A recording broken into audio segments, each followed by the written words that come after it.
Test, test, test. Take your fly now. You taking the family? It's just selfish. No, it's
Just a little bit of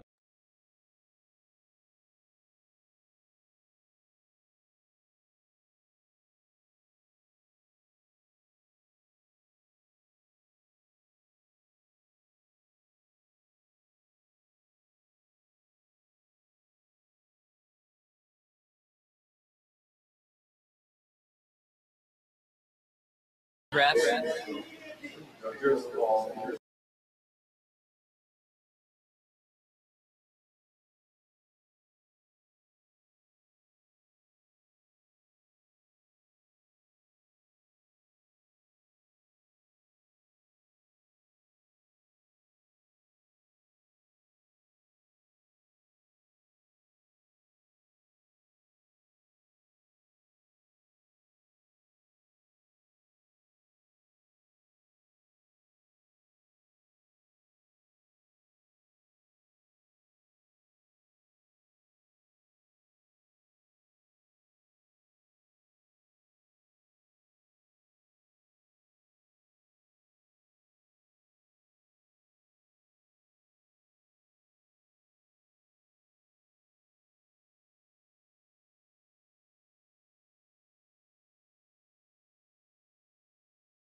Good morning. I'll call this July 20, 2015 hearing of the Colorado Oil and Gas Conservation Commission to order. And we'll perhaps have a roll call of commissioners. Ms. Hervey. Yes, Chair Compton. If I can take a minute on a couple of housekeeping items for the commissioners. First, we had a couple of mics that failed to work Friday afternoon, so I'd ask Commissioners Wolk and Spielman, Hawkins, and Holton to share mics and be conscientious about trying to speak into them. And second, the September commission hearing is in Gunnison, and Jan Missy has made hotel arrangements for the commissioners and will be in touch with you early August to finalize those arrangements. So, And that's the next. That's the next one. It's September 14th and 15th. So we've got a gap. So we can just do whatever we want in August. Absolutely, sir. And I'd prefer you not tell me what you're doing. Thank you. So for the roll call, Commissioner Allward? Here. Commissioner Benton? Here. Commissioner Craig? Here. Commissioner Compton? Here. Commissioner Hawkins? Here. Commissioner Holton? Here. Commissioner King? Here. Commissioner Spielman? Here. Commissioner Wolk? I believe we have quorum, Commissioner? Thank or you. Chairman? Thank you very much. You have all received an electronic copy of the proceedings from last hearing. What's your pleasure? Move approval of those proceedings. Motion to approve proceedings Second. and a second. Any discussion? Hearing none. Those in favor indicate by saying aye. Aye. Opposed, same sign, so those stand approved. A report from the Executive Director's Office, Mr. Mike King. Thank you, Mr. Chairman. I have too many cords I'm trying to wrestle over here. Good morning and welcome again. I appreciate all the time that the commission has given and continues to give to the matters of great importance to the state. We have received word, and I think you all have received word, that the governor has reappointed all of you that were up for reappointment. Commissioners Hawkins, Spielman, Benton, Holton, Compton, and Allward. So for whatever reason, you didn't make him mad and you're stuck continuing to do this. So thank you for all of your hard work. This is incredibly difficult, but I think we all understand how important it is to the future of the state, and it's a privilege to be able to work on these issues that do impact where we're going and how we're going to resolve these. So thank you all for your past and future attention to the matters of oil and gas relative to Colorado. Mr. Chairman, I don't have a whole bunch. I know Director Lepore will give you a briefing at length about oil and gas issues, and quite honestly, right now, oil and gas is the vast majority of the stuff that we're wrestling with the exception of the state water plan. We released last week the second draft, and it was almost universally well received. And so that's a good thing, especially for those of you who've worked on water issues in Colorado. Having large-scale agreement on water is not something that's easily done. I dream about getting to the same point with oil and gas, but that draft document will be out for at least another month, receiving additional public comment. We are revising it. The board members met in Ignacio and discussed it at length, and I think we are moving forward with a document that will begin to lay out the challenges and a path forward for how we're going to meet the future demands of water in the state of Colorado. Finally, on a personnel issue, we have appointed Madeline West to be the Assistant Director for Parks, Wildlife, Lands, and Forests. So she was our former policy advisor. Before that, she was with Western Governors, and is a tremendous talent. We're very pleased to have her taking the next step up the rung and up the ladder, and taking advantage of her talents as we work on those important issues. So, Mr. Chairman, I don't have anything more than that, but I would be glad to entertain any questions if members of the commission have them. Thank you very much. And I'm sure my colleagues agree that you could pass along to the governor. We appreciate his confidence in the work that we're doing. Do that. Any questions, comments? It's okay, he can handle it. Okay then, thank you. Director, report from the director, Mr. Lepore. Thank you, Mr. Chairman. Good morning, everybody.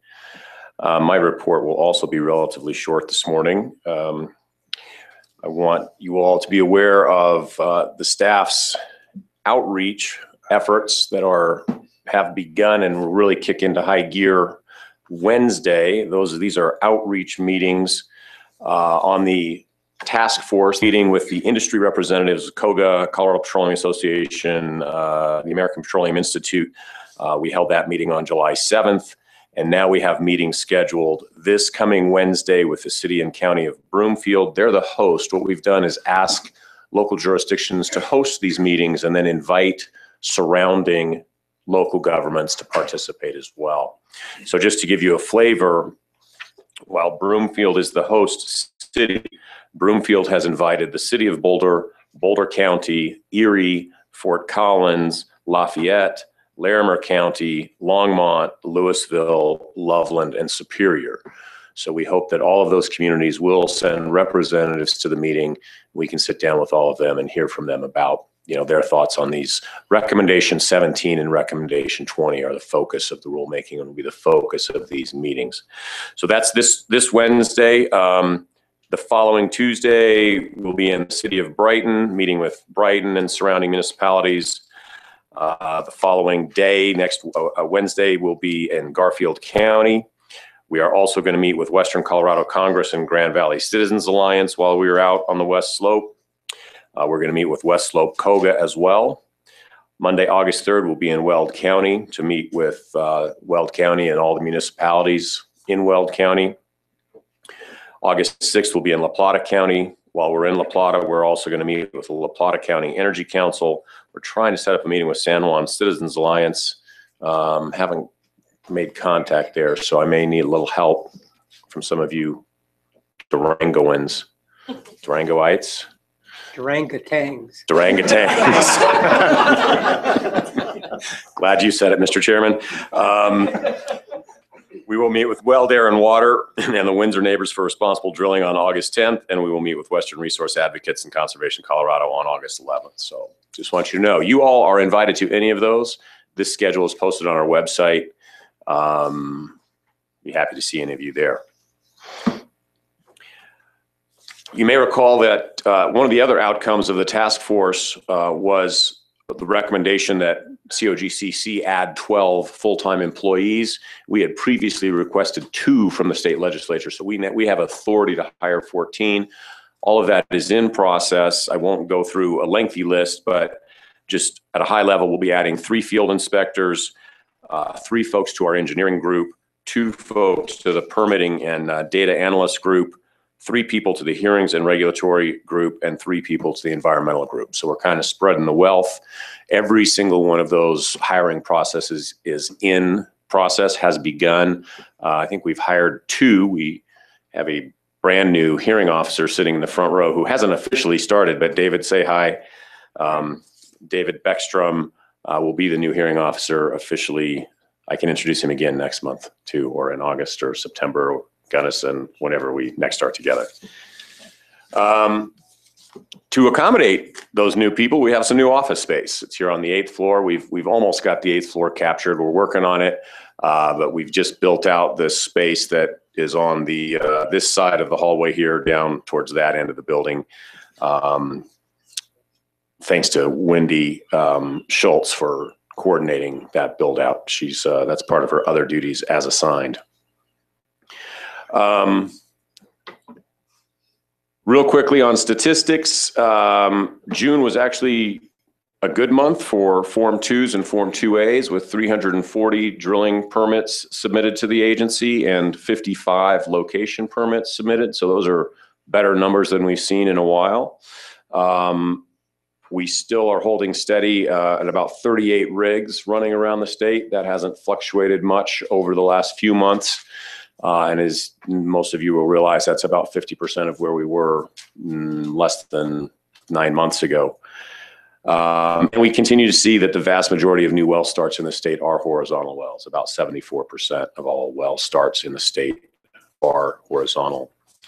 Last but not least, I do want to touch on, it is our estimation that as we move forward with the governor's task force rulemaking, we probably, more than likely, will need to schedule a standalone rulemaking hearing during the month of November. And the dates that I've floated previously for that are the 16th and 17th. I've only heard back from one of you with a potential conflict. So if you would just check your calendars. If you see today that that is not doable for you, let us know sooner rather than later. Otherwise, we are going to put that on the calendar. I just don't see us getting this rulemaking done without more than one hearing. And we are striving to be finished with the rulemaking at the December hearing. That's all I have, Mr. Chairman. Happy to respond to questions or comments. Thank you very much, Director. Any questions for Mr. Lepore? Real quick, Very well. Mr. Sounds Chair. like you've been relatively busy. Things are heating up. Mr. Chair, just Commissioner Allward. thank you. Director, could you repeat the dates for the November? 16th and 17th is what we looked at. And that is trying to balance distance between that and the December. The December hearing is early December, maybe the 8th? 7th and 8th. 7th and 8th, okay. And we do have an October hearing. We'll not be focused on the rulemaking at the October hearing. Denver? Yes, sir. Okay, very well. I see that we've been joined by Commissioner Walk. Let the record reflect. Commissioner comments?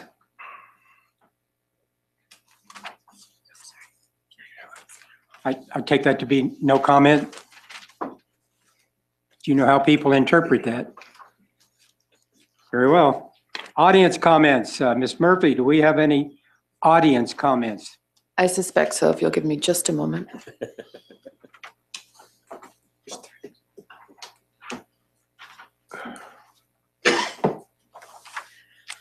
We do have 3 comments, Chairman, and I would also note that I passed around a written 510 statement received in relation to docket, I think 1507-00371, in lieu of submitting a written comment. So we have 3 comments from Harold Rollins, Janine Page, and Amanda Harper.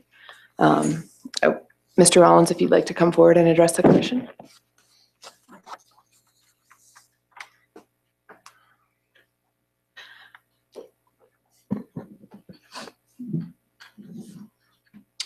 Welcome, Mr. Rollins. Good to see you, sir. Thank you. It's good to see all you people. I'm glad to see you're back here. I'm here to discuss the unconventional resources units again. Okay, if you'll introduce yourself for the record, that'll be helpful. Yeah. As of right now, those that were approved in Moffett County in 2013, only one of them has been drilled on that has a producing well, which happens to be the one we are in. I know at this time, Southwestern wants to vacate them. We support what they want to do, anything that hasn't been drilled in. But my big concern is we need some rules and regulations on these units on how they're going to be developed instead of just sit on them. And it's been about 2.5 years now, and we're still square one. You know, it's always a yearly review. In my simple terms, I put it, we're just kicking the can down the road. I would be happy, you know, to work with anybody, with Nero, the oil companies, with the staff here. Let's get some rules, regulations developed on these. Because I think further down the road, we're probably going to see more of these, want these bigger units because it saves chickens and different things what's taking place with the BLM. And I really think it is time for this to be done. And I know some of these unconventional units on the eastern slope are getting developed. But over there, no. Not at this time, and I realize because of price and that, it has a bearing on it. But I still think we need to get these rules and stuff in place for down the future. And the quicker we do it, the better off we'll be. And I ask as a royalty owner that we be all treated equal. You know, we need the oil companies and they need us. And let's all be treated equal. And I appreciate your time and thank you. Thank you, sir.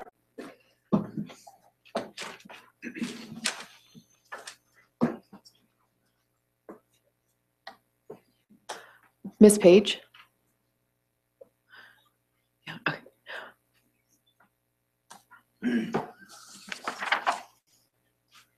I'm Janine Page, and I'm a mineral owner in Weld County, and I already submitted that statement. Mineral owners are trying to interpret the impact of the pooling order on their interests and on their leases.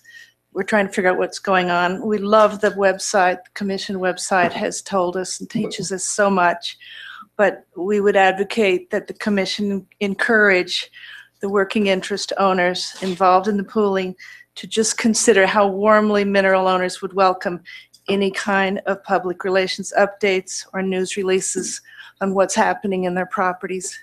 The more information we get, the happier we are, as you know. So I want to thank the commission and thank Beatty Wozniak and Extraction Oil and Gas for the time and consideration they've already given us about this. Thank you. Thanks. Thank you, Ms. Page. And Chairman, the last public comment we have is from Ms. Harper. If she can come forward, please.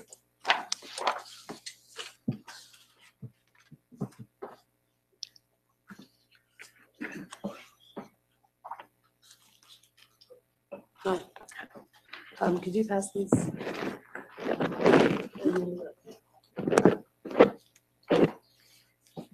Hello, Welcome, Ms. Harper. thank you. Okay. So I have something to read because it's hard for me to fit it all in, just thinking about it spontaneously. So Mr. Compton, Mr. Lepore, and Mr. King, I'm here to ask for 9 issues to be addressed and would like a written response and explanation from the commissioners for all 9. The 10th is a challenge. 1, I noticed that the 12 Regnier wells recently had their permit section approved by Jason Casola.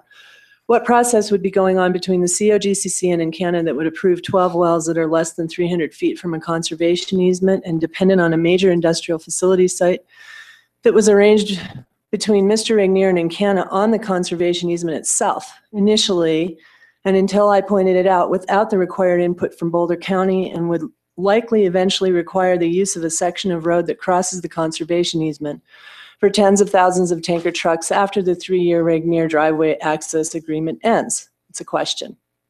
Have you studied the wildlife impact on the conservation easement of this kind of major industrial high-volume hydrofracturing site? And if not, do you think it is responsible comprehensive planning to allow such an immense industrial facility site to be put on a very expensive parcel of land purchased by Boulder County, a county that cares about protecting the natural resources of Colorado and this particular pristine and bucolic area that is directly adjacent to Boulder County? Mr. King, please explain your view of responsible stewardship of the land and how it relates to this scale of massive truck traffic and emissions and inappropriate structures near and on a conservation easement. Number 2, I would like to request a meeting to contest the recent permit approval of the 12 Regnier wells with the COGCC commissioners and all interested affected stakeholders in this situation. I will not be able to use the usual pathway for requesting this meeting because my local government designee is, along with the Weld County Commissioners and the Planning Department and the Public Works Department of Weld County, 100% a voice for the oil and gas industry.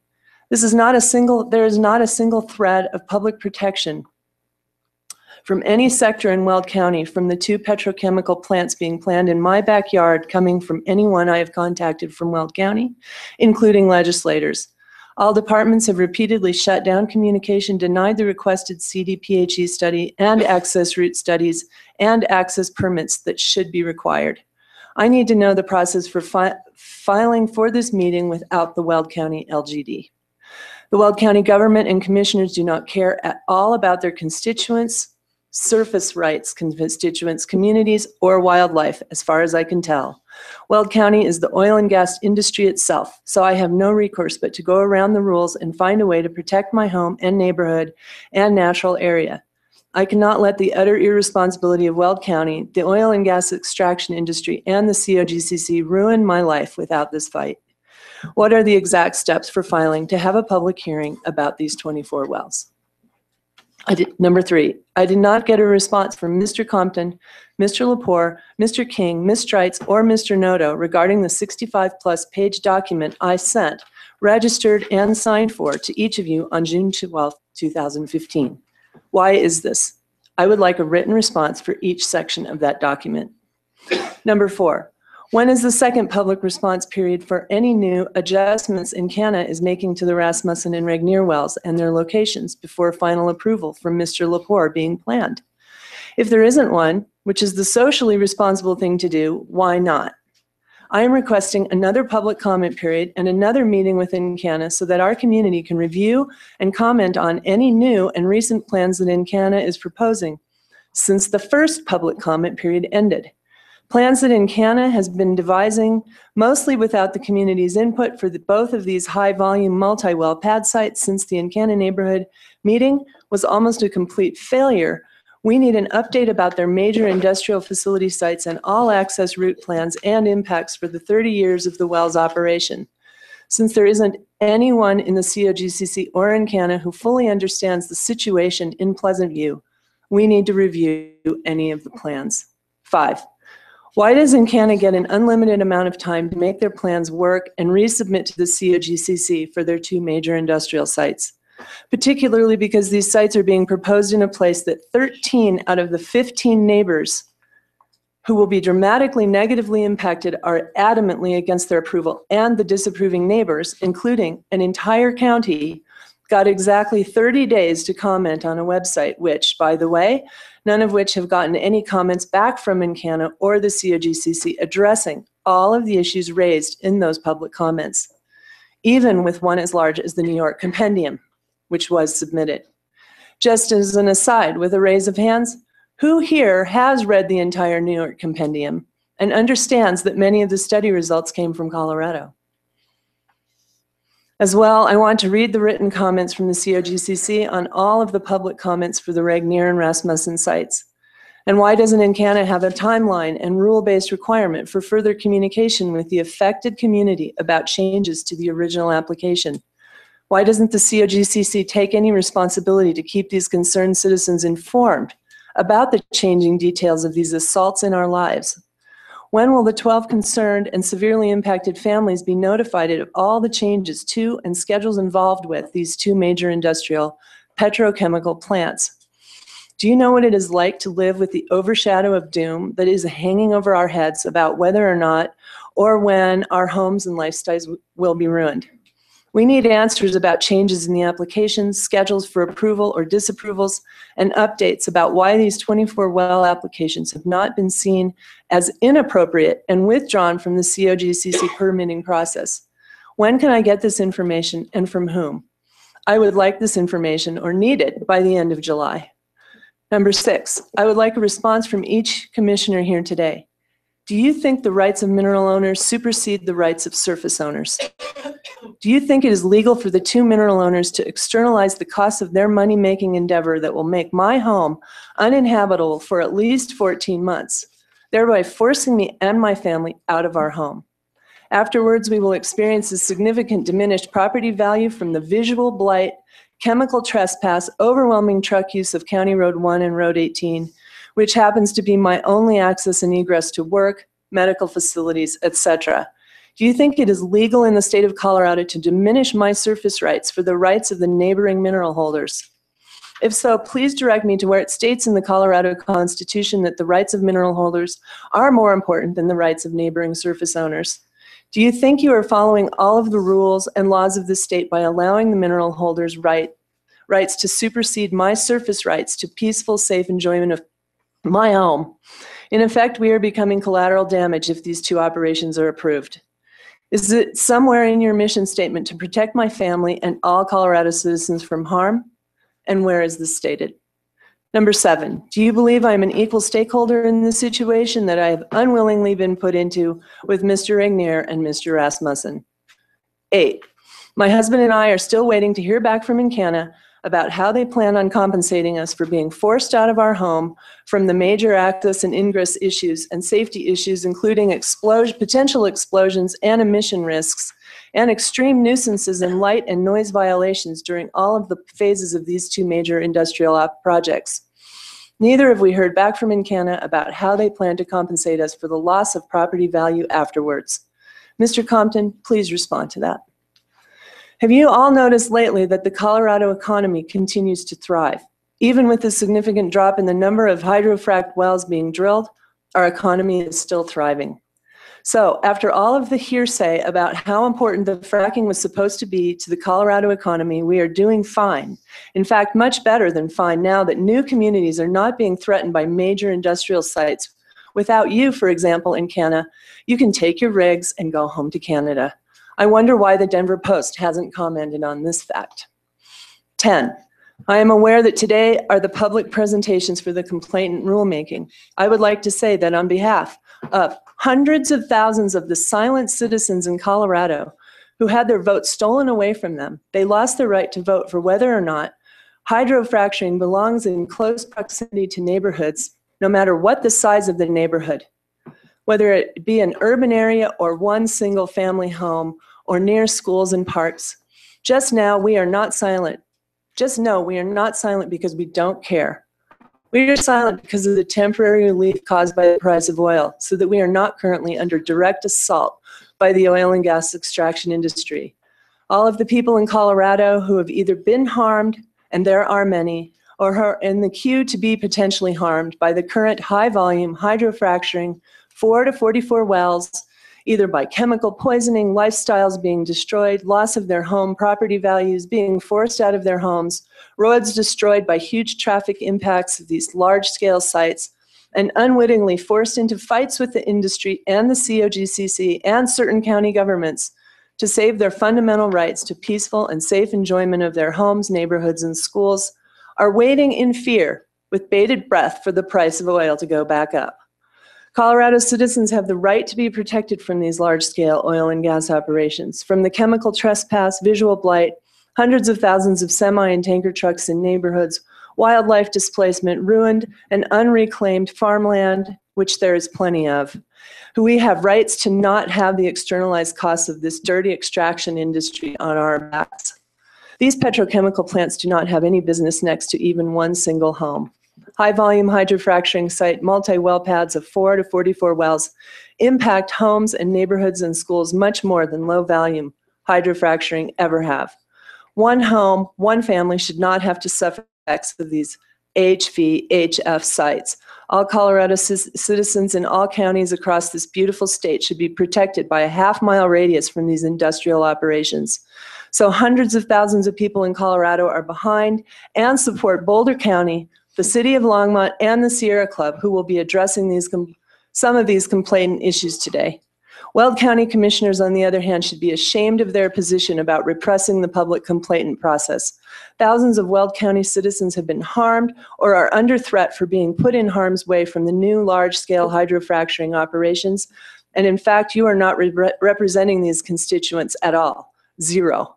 In fact, today, you are here to further repress and suppress the thousands of voices of dissent, outrage, and harmed citizens against the oil and gas industry that exist in Weld County. Shame, shame. I know of 10 Weld County families in a 2-mile square area that live in dread of the approval of these 2 large-scale hydrofracturing petrochemical plants and all of the dangers that come along with them. I challenge the Weld County commissioners here in front of witnesses.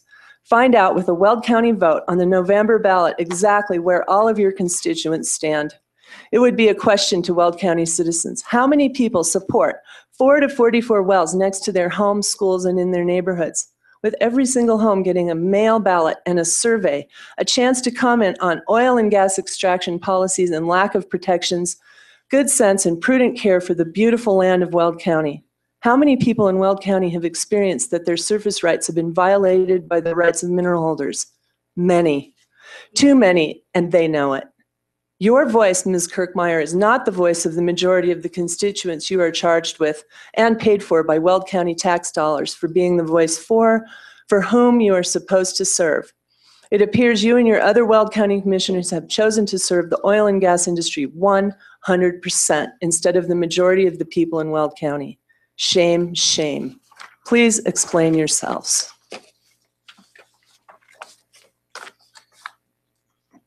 Thank you very much for your comments. Any questions?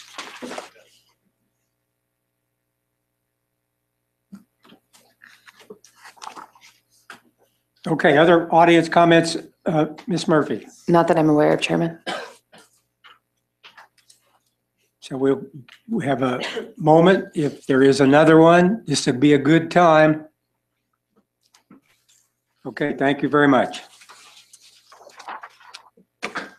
Consent agenda. Now, Ms. Murphy, there's been a slight change. Can you update us on that? I would be happy to. Left for each of the commissioners was a late draft order that includes language that BLM had requested regarding docket 1507-00365. I believe that Anadarko, the applicant, is agreeable to this language, so we would ask that that is the order approved on consent today, not the one that was provided in your portfolios. And also there was one item's information that was inadvertently included in the general hearing matter regarding SWN that should have been included as a separate item.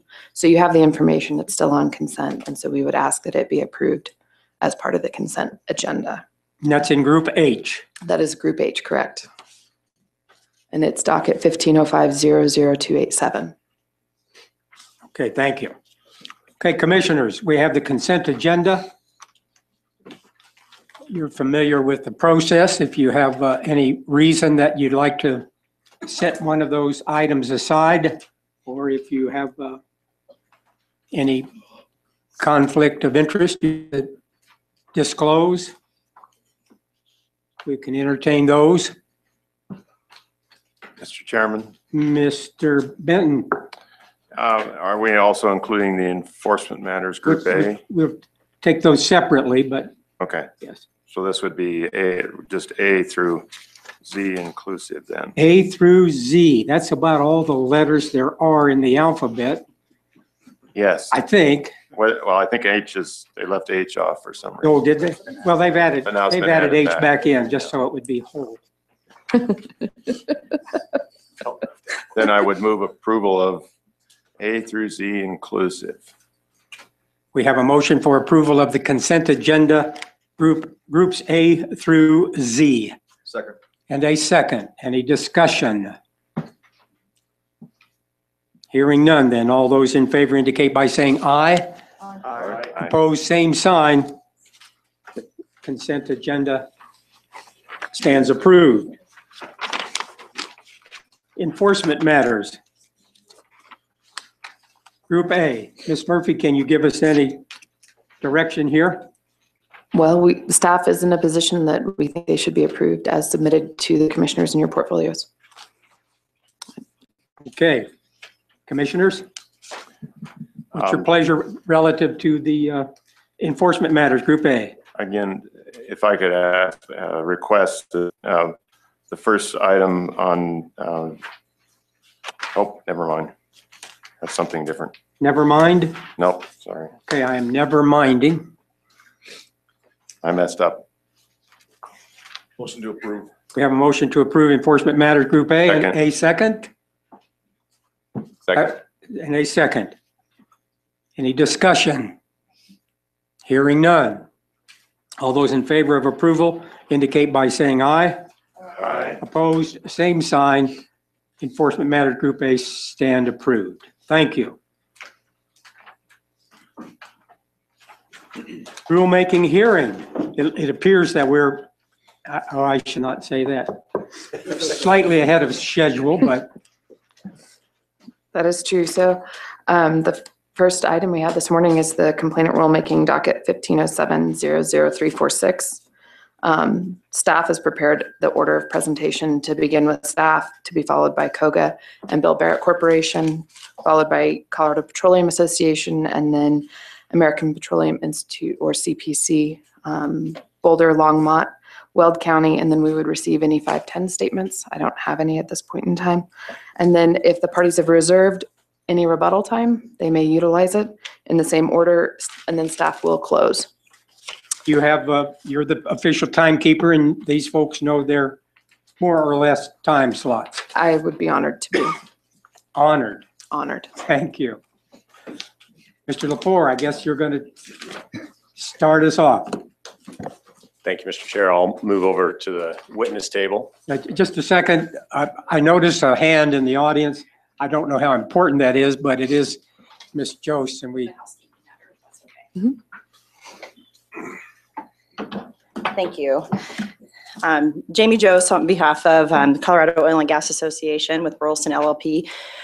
Just a very quick motion with respect to the denial of the motion for additional time on Friday. We do want to address the director's denial of COGA, CPA, CPC, and BBC's request for additional time. This motion was filed last Thursday and it was denied on Friday. At this point, due to the critical nature of this rulemaking, industry parties do jointly move for an additional 30 minutes of time to address the current illegal rules and the COGCC staff's current proposed rule, the July 10th, 2015 rule. There's three reasons for this request. The current rule is illegal and the commission needs to take the time to get the rule right, not to be rushed or rush the parties to make a presentation that would limit their positions. CPC was not represented by counsel at the June 30th stakeholder meeting, and CPC's counsel does need time to present information to the commission today based on their position in this rulemaking. The third point is that the COGCC staff did publish a third version of the rule on July 10th, and the commission needs to hear the parties' positions on this, as the third version of the rule does have significant changes from the other versions. With that, we do request from the industry perspective jointly from COGA, CPA, CPC, and BBC an additional 30 minutes to present their position to the commission. Thank you for your time and consideration of this request. Okay. The fallout is if you get 30 minutes, We have no problem everyone with else that. get 30 minutes? I'm asking. I guess I'm asking. There's a unilateral motion on the floor right now and no one else is speaking up. Mr. Kramer's standing in the back staring at me, but no one else has raised their hand asking for more time. Mr. Lepore? I would like some time to respond to Ms. Jost's motion, and I could address the time question in that response if you like. Okay. Please do so. Thank you. Staff's proposed rule is not illegal.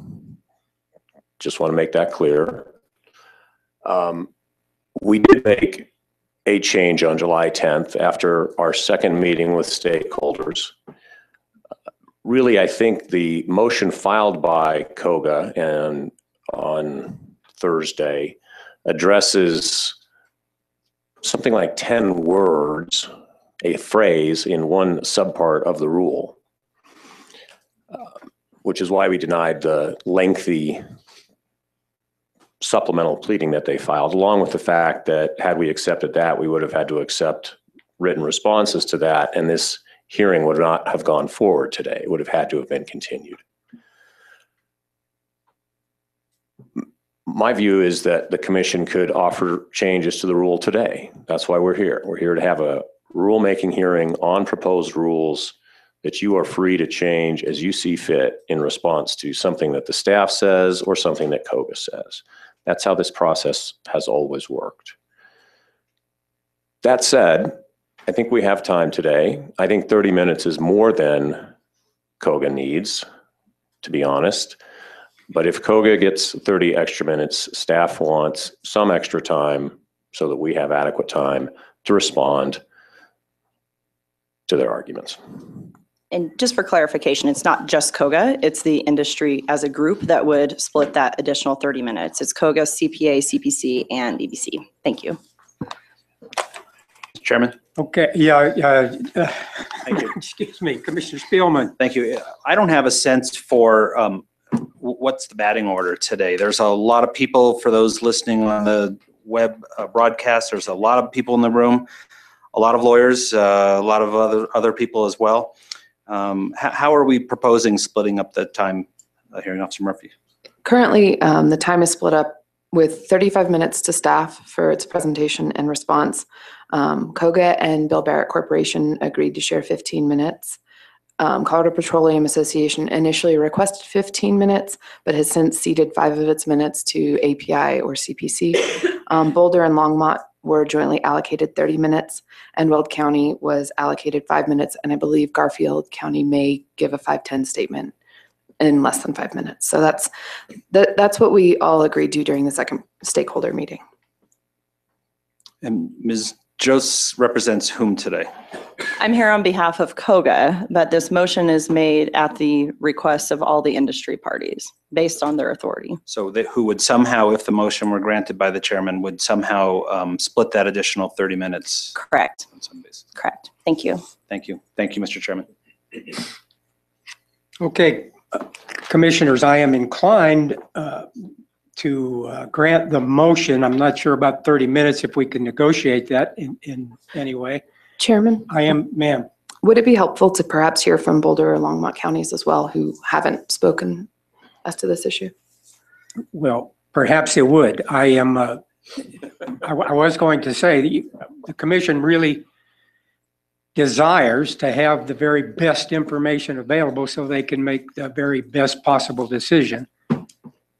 So perhaps it would be appropriate.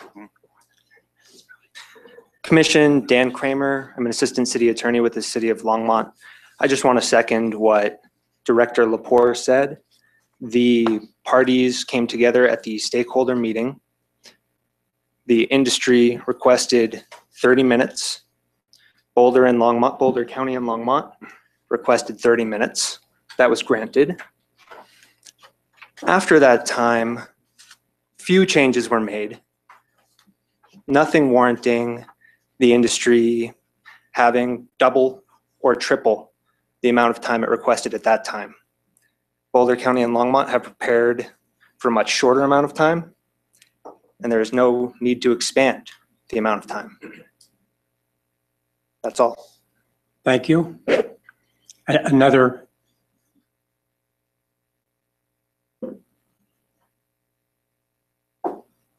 Good morning, Ben Proman. I'm the Boulder County Attorney. We agree with the position of the city of Longmont. We think this is an important rulemaking, but it's not that complicated. There has not been that much change as we've gone through the process.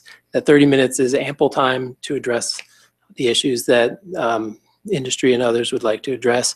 And we are much more comfortable limiting the overall time to 30 minutes. This tail end of the week change proposed we think is too late, too little notice, and we should stick with the plan. That's our feeling. Okay, thank you. I would just make one more additional statement. In fact, that we've known since the enforcement rulemaking in the end of 2014 into 2015 that the citizens complaint matter has been a concern. We've now been in this rulemaking proceeding since, I believe, approximately May. And there should be ample time to get this right and not rush this. And an additional 30 minutes on today's agenda does seem to make sense for purposes of ensuring that everyone's positions can be put forth significantly to the commission. Thank you. Sir. Mr. Chairman, Ken Onestone for Bill Barrett. I would point out that the staff proposal on July 10th tracks the Boulder County proposal. So it's not surprising that Boulder County doesn't need a whole lot of more time. It does not track the industry proposal. We need some more time.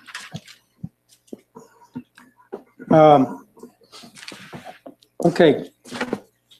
I guess in the spirit of trying to get as much good information as possible without opening the door too wide, could you present your arguments in 15 minutes, and then we would certainly grant the others an additional 15 minutes if that would be helpful to respond.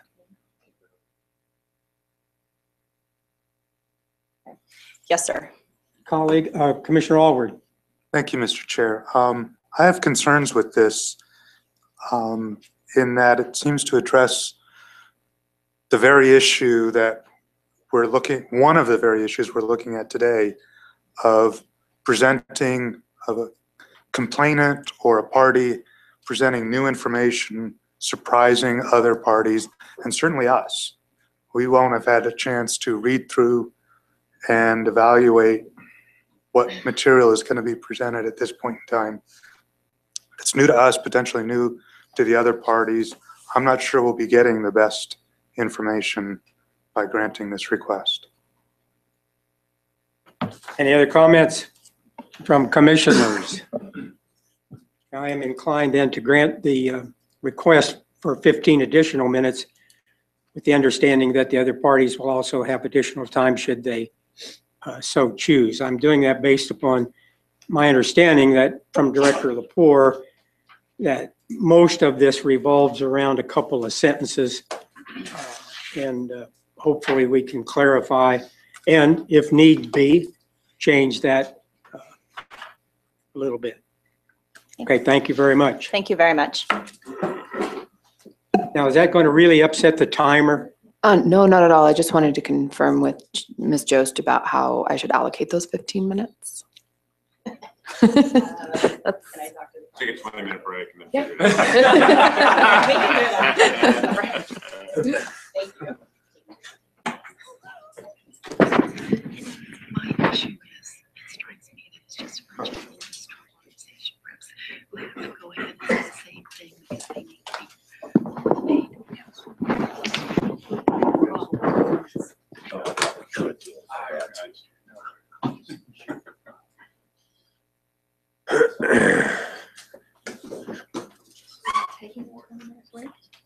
No, Mr. Lepore is ready to go. Director. Thank you, Mr. Chairman.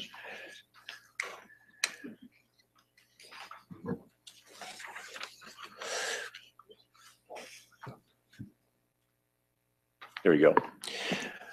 Members of the commission, the rulemaking today has its genesis several months ago, actually during the enforcement rulemaking, when industry raised the question of whether allowing a complainant who doesn't agree with the director's decision on the outcome of a complaint, whether that party has the right to compel an order finding violation hearing. That is the existing rule. If the complainant doesn't like the AOC that has been proposed or disagrees with the director's decision not to pursue a violation, the complainant may file an application for order finding violation hearing and pursue or prosecute that violation hearing with the burden of proof. There's no choice as the way the rule is written. The commission has to hold that hearing. An order finding violation hearing is a de novo evidentiary hearing.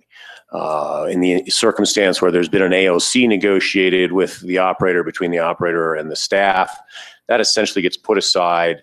The complainant comes forward again as the prosecutor prosecutes that violation in front of the commission. Those matters, those proceedings have been rare. There were 4 or so over the last several years. And one of the things that plays into this, for me at least, is that in at least 3 of those 4 cases, after many months of procedural pre-hearing machinations that take a great deal of the staff's time to hold pre-hearing conferences, hear and respond to motions, set up discovery, participate in discovery. After all of that, in 3 of these cases, the complainant withdrew their complaint, their request for a hearing. And frankly, they did so after they worked out a settlement, a private settlement with the operator. So in our view, this tool has been used in that way rather than to really advance the purposes for which the commission exists in terms of the people of Colorado.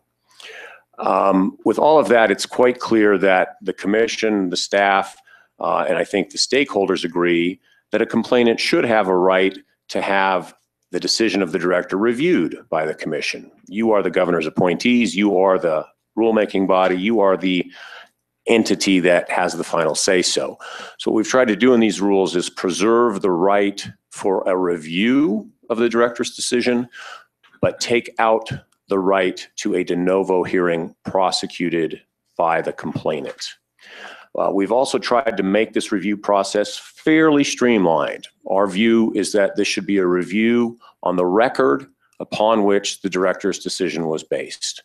So we've taken out things like the right to discovery. We want this to come forward in a timely fashion, be in front of you for a review of the director's decision based on the record that was available to the director. In setting this up and taking it out of the OFV process, we had to come up with a standard of review. In all appellate proceedings, there is some kind of standard that the reviewing body applies. In our first draft of this, the standard of review was abuse of discretion. Abuse of discretion is a very differential review standard. It really means that the initial decision stands unless one could interpret it, unless there is no evidence to support that decision. Some of the stakeholders objected to that standard as too deferential. And again, feeling that ultimately the decision is yours to make, that your hands should not be tied that tightly by my decision or the director's decision. So in the rule in front of you today, we've changed that standard to clearly erroneous. Clearly erroneous is an accepted standard of review at an appellate proceeding. That means that based on all of the evidence, you conclude that the director's decision was in error and should be changed. Quite frankly, and I'll talk about this a little bit more later, in my own opinion, that is very reflective of exactly what you do today on things like AOCs. You look at the AOC, you understand how we got there, you ask questions, and sometimes you disagree. And if you disagree, you send it back for reconsideration. And so that's kind of how we've set this up. You do have the opportunity to overrule me or overrule the director and do something different. As far as the statutory basis for this rule, there are 3 provisions of the statute that we believe make it clear that the enforcement and prosecution of violations really is limited to the staff and the commission, not citizens of the state of Colorado. Section 3460-104-5-2B says the director of the commission shall enforce rules and regulations adopted by the commission. 3460-106-15 says the commission may not assign its enforcement authority through intergovernmental agreement or by private contract. And section 3460-121-4 says the commission or director have authority to notice alleged violations based on reasonable cause. I will point out that there are environmental statutes on the under federal statutes that very clearly give citizens a right to bring an enforcement action. There is no analog in the Oil and Gas Conservation Act. So just a quick history, and mostly what I want to highlight here, of course, is that we have held 2 stakeholder meetings. All of the parties were entitled to file a pre-hearing statement along with alternative rule proposals. We've met with stakeholders. We've had those 2 formal meetings. We've had additional meetings on the side, and that has resulted in 3 changes or 3 sets of draft rules, 2 changes to our first set of proposed rules. And I'll comment on the most significant of those changes as I go through. The rulemaking did commence in late April. We released our first set of proposed rules on May 21st, held a stakeholder meeting on May 28th. I'm not going to go through all of the dates up there, but it was on July 10th, after the second stakeholder meeting and conversations with stakeholders, that we released the draft set of rules that are in front of you for consideration today.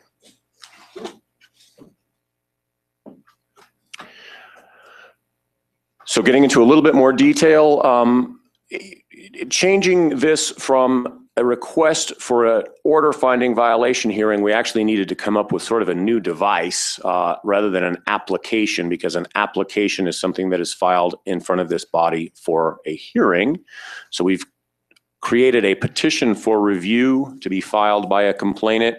The complainant's right matures or vests, provided that complainant has filed a written complaint on our Form 18. As I've indicated, the standard that we have included in the draft is clearly erroneous, and I will read you Black's Law Dictionary definition, because I know how much you love this legal, weedy stuff, Commissioner Craig. Black's Law Dictionary describes a finding as clearly erroneous when, although there is evidence to support the decision, the reviewing court on the entire evidence is left with a definite and firm conviction that a mistake has been committed. Okay? And the way we've drafted the rules, it would be the complainant's burden to show that that standard has been met.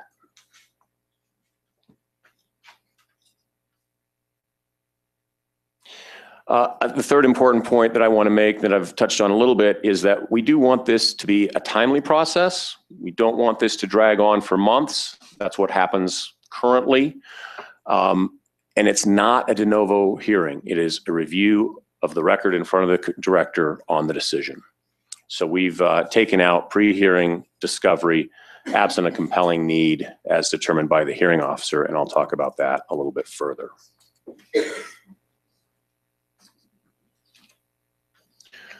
So getting into the actual rules, we've had to add the definition of petition for review. That's new in the 100 series. I don't think it's controversial.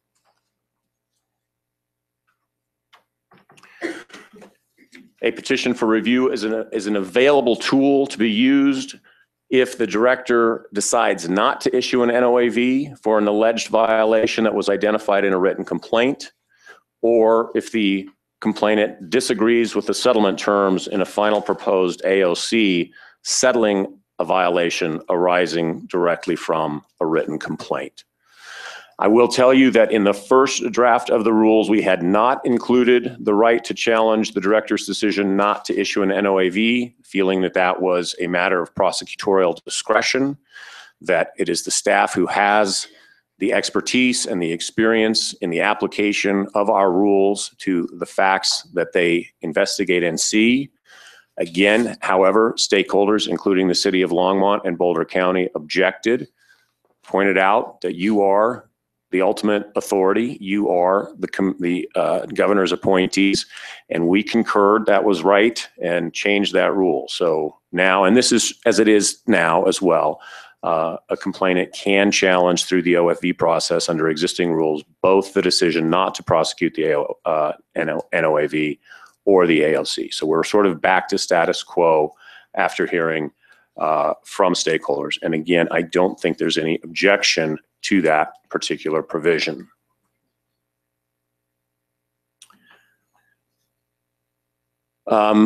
Again, timing, we've asked that the petition for review be filed with the commission within 28 days after receiving the director's decision. Currently at something like 45 days. Well, actually, I think we changed that during the enforcement rules. But 28 days, everyone agreed, was a reasonable time. When you file your petition for review, you must set forth in reasonable detail the legal arguments and the facts that support that. And your job, if you are the complainant, is to demonstrate to the commission that the director's decision was clearly erroneous. I've highlighted 4 words in the first part. Reasonable detail arises from what in the legal world is known as notice pleading. You are required to put in enough detail to put the other party on notice of what your claims are. Industry would like this to be with particularity. There are some pleadings in the legal world that require a greater level of detail, and with particularity is how that is described.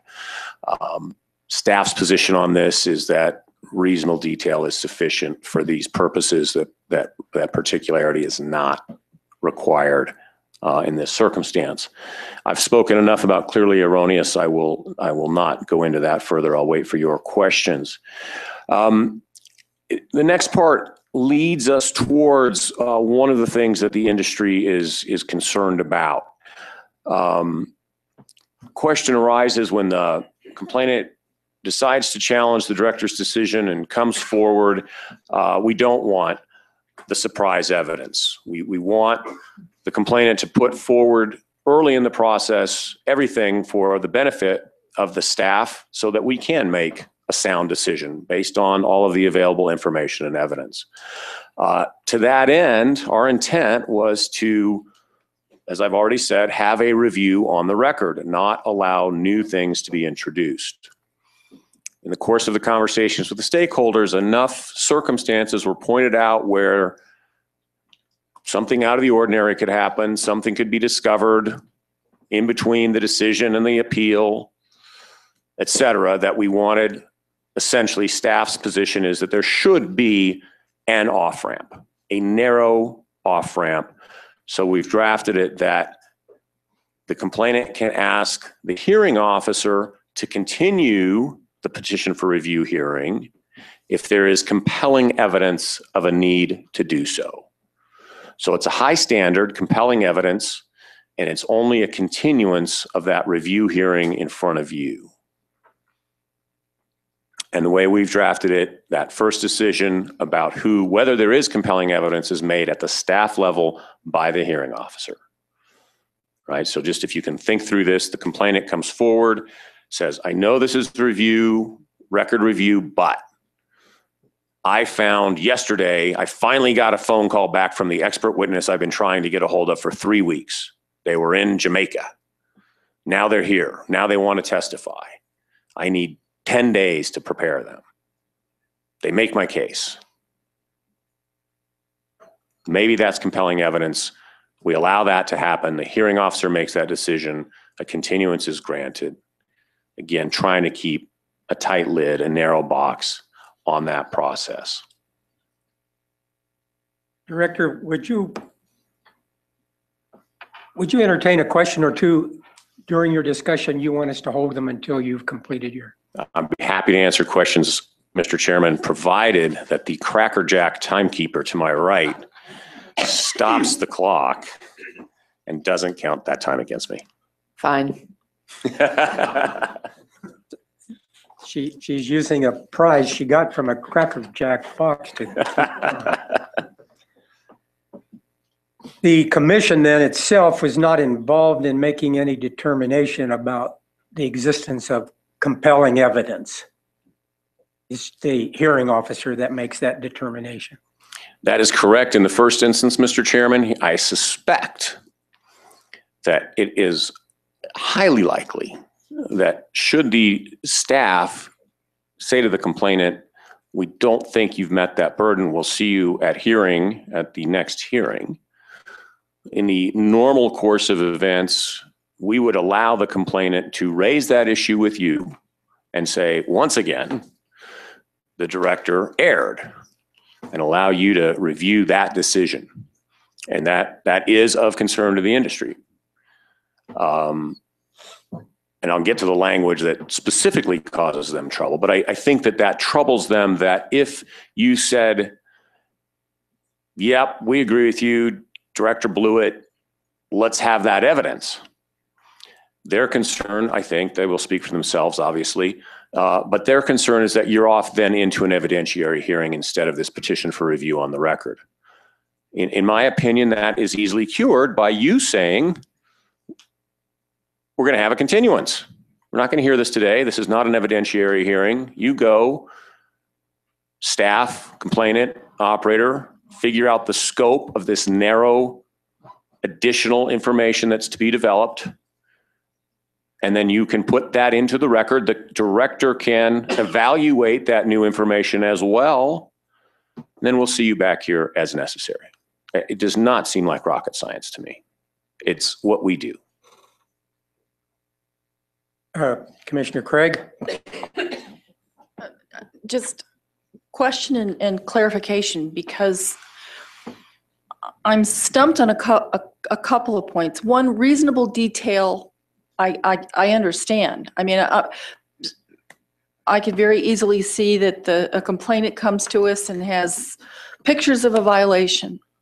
But what worries me is the legal arguments. I don't want a complainant who has proof of a type to get stuck because they're a common person like me who doesn't understand the legal argument concept. And that is where I'm kind of stuck with what constitutes a legal argument. And then finally, clearly erroneous, just as a comment here, because of my background and I teach probabilistic analysis, I don't think of anything as being black or white. I think of a continuous distribution, statistical 0 to 100%. And I don't really know what the word, and I know you read a definition of clearly really means. And as a result of that, for me, I have, to me, it's not black or it's white. Clearly has a big range of probability. So just a comment.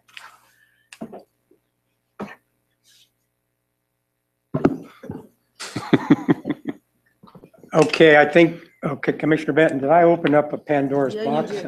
No, I hope not, sir. I'll try to keep this short. It goes to somewhat around what Commissioner Craig said, is just sort of understanding the concern about that compelling evidence and the industry's worry that that then sort of leads to this becomes an evidentiary hearing.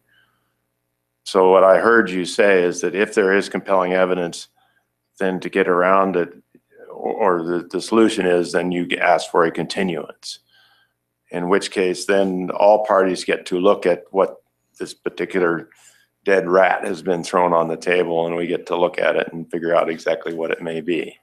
Is that correct?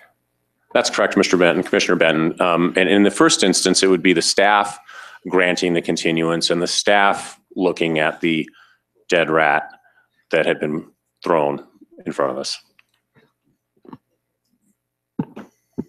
Okay, Commissioner King? One quick question. So if no evidence is the highest, the next step down is clearly erroneous. What's the next legal standard down the chain?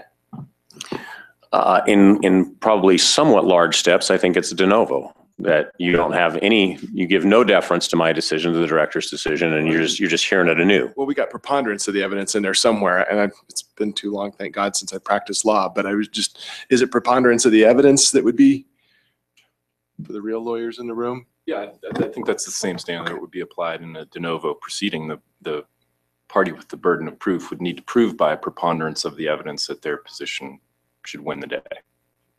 So no deference whatsoever. We go from clearly erroneous to we get to hear the whole thing. In fact, would have to hear the whole thing again in order to exercise that standard of review. Yeah, I can't think of a halfway point between de novo and clearly erroneous. Yeah. Commissioner King, again, I probably shouldn't use my time telling you what the other parties are going to say, but Boulder and Longmont just suggest striking the word clearly and just say it was the director's decision erroneous.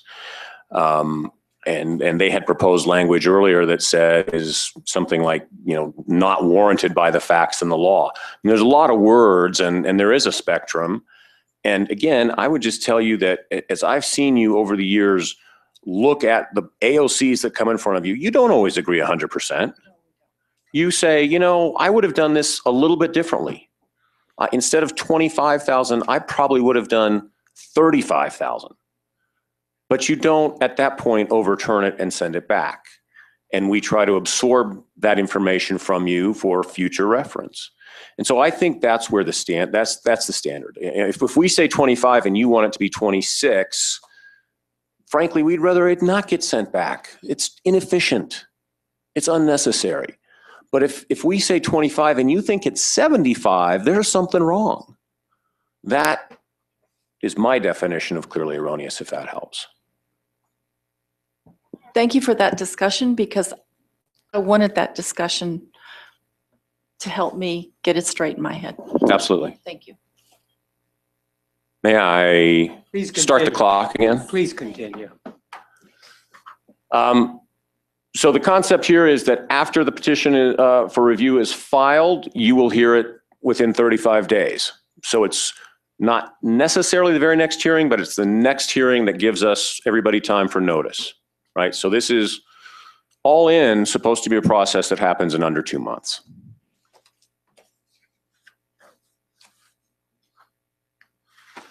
Okay, so a little drum roll here for this one. This is the provision that required COGA to file a 35-page motion on Thursday. First part's not controversial. A petition for review will be limited to evidence and information entered into the record prior to the director's contested decision. We've talked about that. Don't want new evidence. Not an opportunity to sandbag, not an opportunity to surprise, all right? No party to the petition for review hearing may present evidence or information that was not presented to the director prior to the party receiving the director's decision, unless, here's the off-ramp, here's what COGA is and the other industry parties are concerned about, unless agreed to by the parties. Okay, let's stop there. Complainant says, my expert witness called me from Tanzania. They're going to be here. I need 5 days. We develop some evidence. Oil and gas operator, would you agree to have this as part of the hearing? Oil and gas operator, no. Thank you, end of story. Okay, this is a non-issue. The industry can decide. The opponent can decide, yes or no. Do I agree, do I not? If I do, great, it comes in. I can actually foresee situations where the other side might agree. If they don't want to, they don't have to. I don't see how this is problematic. The next part is, or at the direction of the commission. So this, I think, Mr. Chairman, gets to your point. Staff says, not compelling evidence, don't need any additional time, on the record, show up. Complainant comes in and says, commissioners, staff wouldn't let us put in this new evidence. It's absolutely critical to my case. It's make or break. It's important. They overlooked it. I think they're whatever they think. And you need to hear this. And you say, okay. See, we agree with you. Again, I think that industry is concerned that then we have an evidentiary hearing in front of you, or that there's new evidence in front of you that moment that they are backed into a corner to respond to. I don't think it has to happen that way. So really, at the direction of the commission, however many words that is the controversy that led to the request for additional briefing and additional time. It seems quite manageable to me. And at the same time, if you all want to strike that language, I'm not going to lose a minute of sleep over it. Okay, we have processes in place. The commission staff can decide whether there's compelling evidence or not. And we can go forward from there. I will say too, as a preview, that the industry and Boulder and Longmont were all in agreement on a somewhat more elaborate procedural process in this event. That elaborate procedural process included timelines by which everything would happen, and the hearing officer would hold a pre-hearing conference, and that would happen with a certain amount of time, and a decision would happen within a certain amount of time, and you put your left foot in and your right foot out and so forth. And it just did not seem necessary at all to me. We know how to handle these pre-hearing conferences. This doesn't happen very often. It might happen more as we go forward. I share, as we move forward with handheld technology, that we will have complainants saying, here's my Apple iPhone video of the pollutants. Here's my app with the decibel meter reading on it, and we'll have to grapple with those things. But I think 6B is just about as clear as it could be. I like clear things like that. And then finally, just to clarify what the commission's rights are, I guess, if you decide that the director was in error, you can remand to the director for further proceedings. You could set it for an order finding violation hearing if your conclusion is that there's no way that further proceedings will really benefit anybody. A difference from the existing rule is that if you do that, it will be staff prosecuting that order finding violation hearing, not the complainant. I do want to say that I think putting the burden of proof, Commissioner Craig, you talked about the pro se party, a party who's not represented, and understanding all the legal things. Having the burden of proof is an enormous burden, especially for a private party litigant who's not represented. So in many ways, I think taking that out of the equation here is probably for the greater good in a lot of ways. And then you could just order such other relief as you deem just and reasonable. If, on the other hand, you conclude that that the director's decision was a reasonable one, then you kind of proceed as you normally would with an AOC. You could approve it as it was submitted, or you could still say, you know, Director, while I don't think you were completely off, here's some direction and let's take another look at this. Okay, so that's all that is laid out there for you.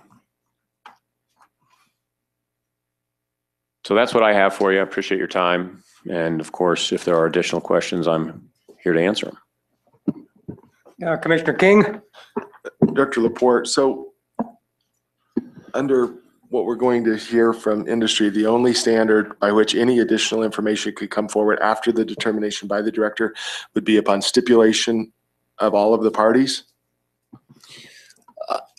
Actually, no. So there could be the compelling evidence standard. So the complainant says to us, again, you know, I finally got that word back. So, and we could say, yes, that meets our standard. We're going to continue the hearing. You get a chance to develop that evidence. Industry gets a chance to respond in that continuance period. Then it's in. Then potentially I make a different decision based on that evidence, and that's what would come before you ultimately. And industry's okay with that? I'll let them respond. I guess I'm not clear on where the potential conflict is. We'll listen to industry and go from there. Go ahead. Commissioner Allward. Thank you, Mr. Chair. I've got a few questions, as is, I'm sure, expected. I want to get back to why we're having this rulemaking, and part of it, Rule 503B4, for purposes of seeking an order finding violation. I'm going to read the original language. Only the director or a party who made a complaint under Rule 522 may be an applicant. When was that language incorporated into our rules? I'm hoping that Mr. Matter can tell you the history better than I can. Language allowing a complainant to review the director's decision has been in the rules for a long time. And I know this has been the language of the rules for as long as I've been a commissioner. And, well. No, that's correct. I want to say that the ability of a complaining party to trigger an order finding violation hearing language has been in the rules, I believe, since the early 90s. And 94 is what I would have said. So I'm missing the compelling reason to change that rule, given that it's been there at least 2 decades. We've had no outcry during that time. We've had a case argued in front of us and there was no outcry about that taking place. What's the compelling reason for changing that rule? Commissioner, as you're aware, this was raised in the penalty rulemaking. Contention was made that this indeed transfers our enforcement authority to someone else, namely the complainant.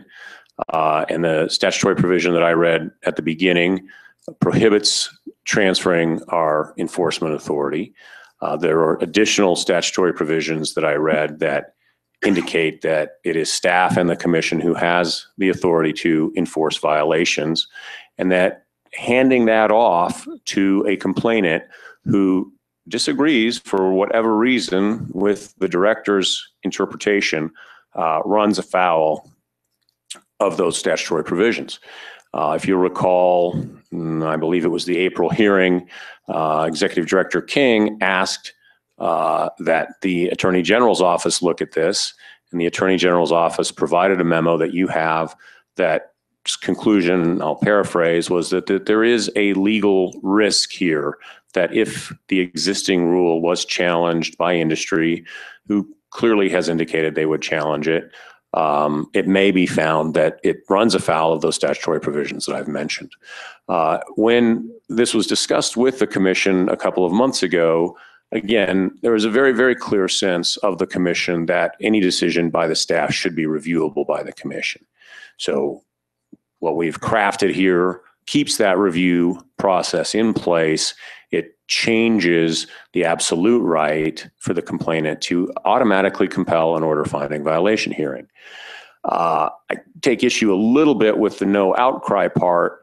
I'm very dissatisfied with the complainant order finding violation hearing process because it's a tremendous burden on staff. And especially when the burden is then, when the hearing itself is then taken away, withdrawn by the complainant after they've reached a settlement with the industry.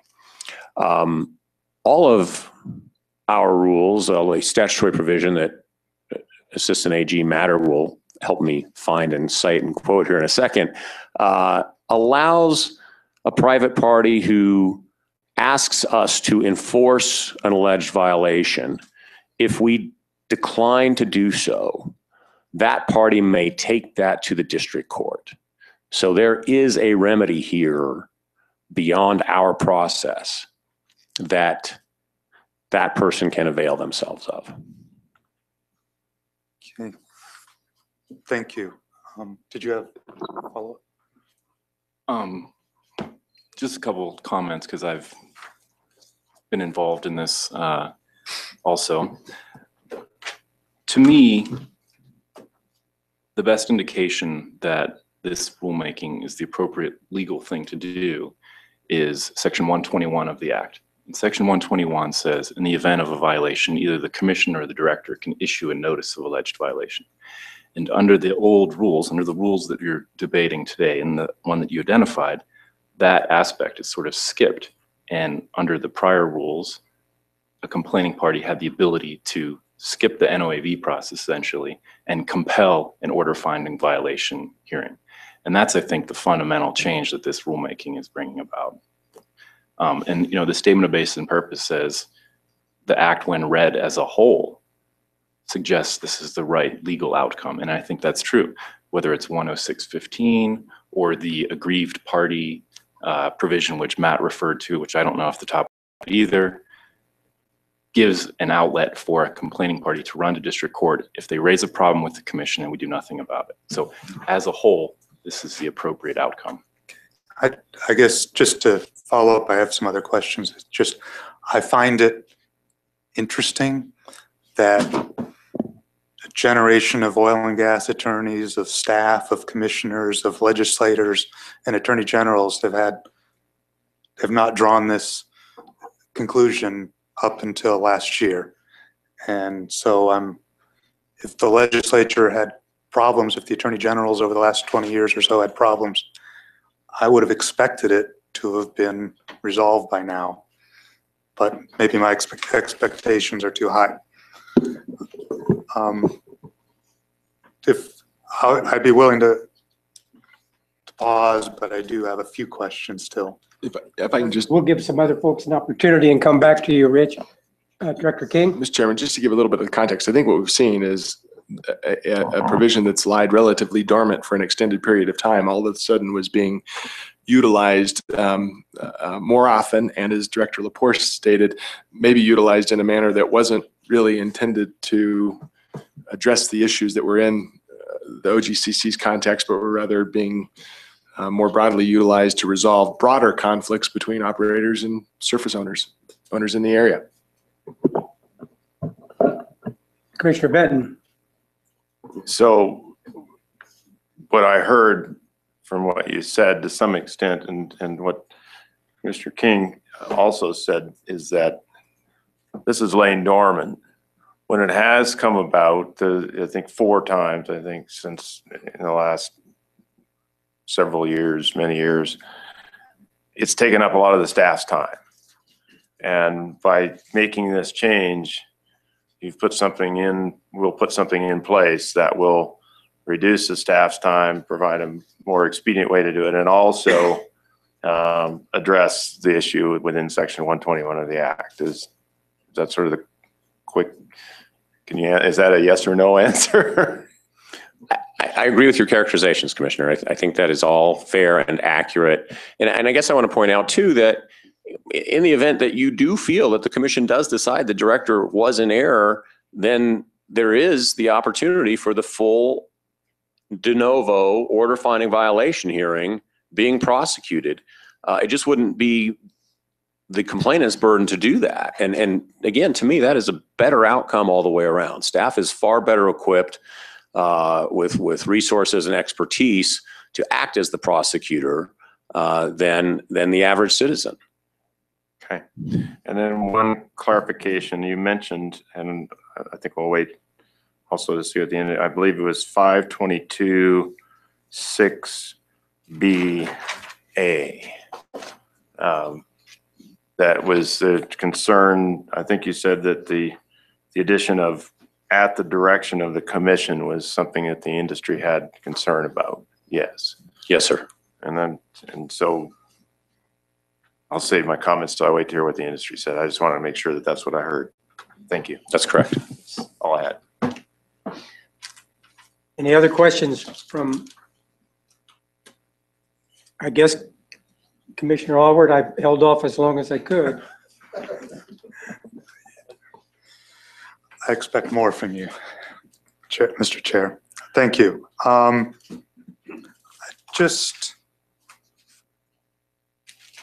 want to check with Rule 522(b)(1)(d), which is those who can make a complaint to the director requesting an NOAV. And D is the local government with jurisdiction over lands upon which the alleged violation took place. So I just want to understand with my weak legal mind, does this mean that a jurisdiction, a government, a local government or whatever agency is precluded from making a complaint if the alleged violation doesn't take place within the boundaries of their jurisdiction? Yes. So if there's a well pad with no berms and there's a spill in Boulder County and it flows downstream into Weld County cannot complain about that to us because the violation was in Boulder County. No, I think in that circumstance, the violation, the actual impacts are then both in Boulder and Weld. And so where the impacts are felt is where the violation took place. Yeah, to me, it means the spill took place in Boulder and Weld County, so both would have jurisdiction. Is that how it should be interpreted? well, you can quickly see that this will get into questions of whether the noise was heard in Boulder and Weld and the odors were smelled in Boulder and Weld and so forth. So historically, we have treated the violation as arising where the facility is. I think there's a distinction to be made if the physical spill occurs and crosses the boundary. We're not going to say to Weld, you just stay out of this. We typically don't say that to local governments. And this issue was raised, as I'm sure you're aware, Commissioner, during the stakeholder process. The local governments, Boulder and Longmont, asked that we specifically include the right for a local government whose, I forget their language and they can tell you, but essentially if impacts were being felt or they had concerns about their citizens, even though the facility was in an adjoining jurisdiction, that adjoining local government could file a complaint. We have in our rules the opportunity for permissive intervention, and we believe that is the appropriate mechanism to allow that of an adjoining local government. We had that exact scenario, well, not exact, a very analogous scenario recently with Pitkin County. Carbondale, thank you.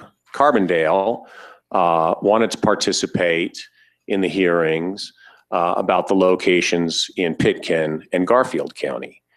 And we said, sure. We are very deferential as a general proposition to local governments who come forward and want to be heard. We didn't feel it was appropriate or necessary to, quote, give them standing in all circumstances where they were nearby an alleged violation. Thanks. May I continue, Mr. Chair? Please, yes, sir. Thank you. So the clearly erroneous language, is the commission constrained by that standard in our review of your decisions to the clearly erroneous? That is exactly the standard that you would be held to, yes. And is that where do I find, is that in the rules or is that just the it's way in the draft rules in front of you? We, the commission, are? Not currently. So we would be held to that standard from here on out, we would? Yes. There has to be, well, there is typically a standard of an appellate reviewing court. You need to know, we all need to know what level of proof, what level of convincing, what level of persuasion the party appearing before you must put forward. And in the OFV hearing as it exists today, the standard is de novo, which means 51%. They just have to meet whatever the standard is of the alleged violation. De novo means you're starting fresh. You can completely ignore what came before. Okay. The next, as Commissioner King asked, go ahead. Yeah, I'm just, this seems bigger now to me than it had, we're actually making a decision to constrain ourselves on our review of your decisions. That was not apparent to me until that comment right there. And so that's something we're going to need to decide whether that's the standard we want to hold ourselves to. Absolutely. So thanks. I needed the clarification. Right. I wanted to just back up. I'm sorry to take all this, but 522B2A, which is where if you determine no violation, new language, the director will notify the operator, no further action will be taken. How does a commission find out the disposition of that complaint? Well, if you wanted to, you could get on the website and look at our complaint tracker, but we don't advise the commission currently of decisions not to pursue violations of complaints. Okay. But that is part of our complaint tracking process. Okay. All right. I think that wraps up my questions for the staff. Thank you very much. Any other questions? Clearly erroneous is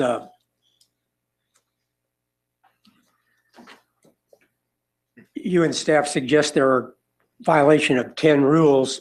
Someone suggests there actually were 12 rules. That would be potentially clearly erroneous on your part. I think so, Mr. Commissioner. I think that then we're in the, we decided not to issue a violation category.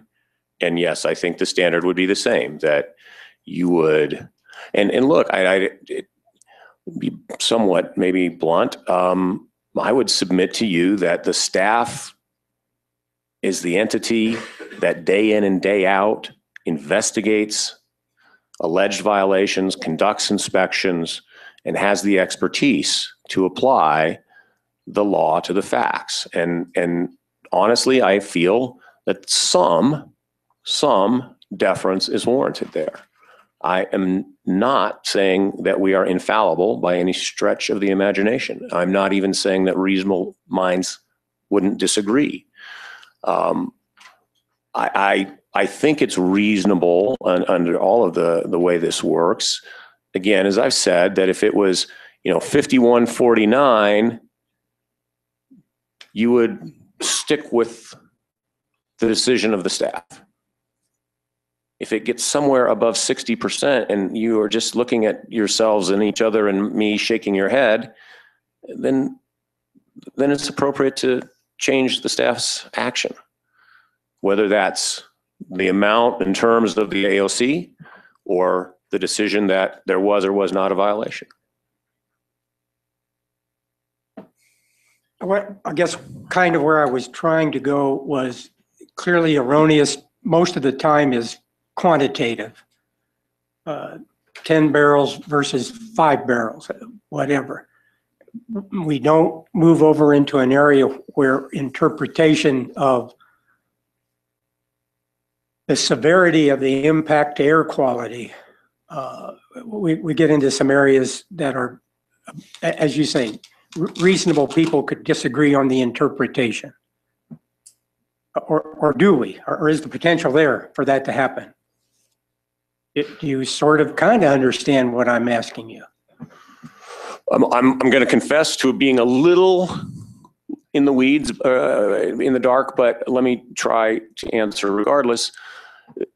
When staff determines whether or not a violation has occurred, our standard is reasonable cause. We have to have reasonable cause to believe that each element of the rule has been violated. And that's where I think that quantitative, did you spill 4 barrels or just 2, might come into it.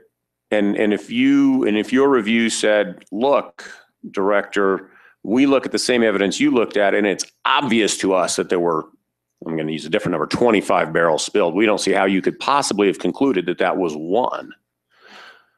Well, I don't know if that's a quantitative decision or a qualitative decision, but that's when you could overturn us. When we have to make that reasonable cause determination, then I think that's sometimes there is discretion there. And I guess that's where I can't tell you if that's a quantitative decision or a qualitative decision that we've made that the reasonable cause existed. That's good enough. I understand. All right. No worries. Okay, any other questions for the director, for staff?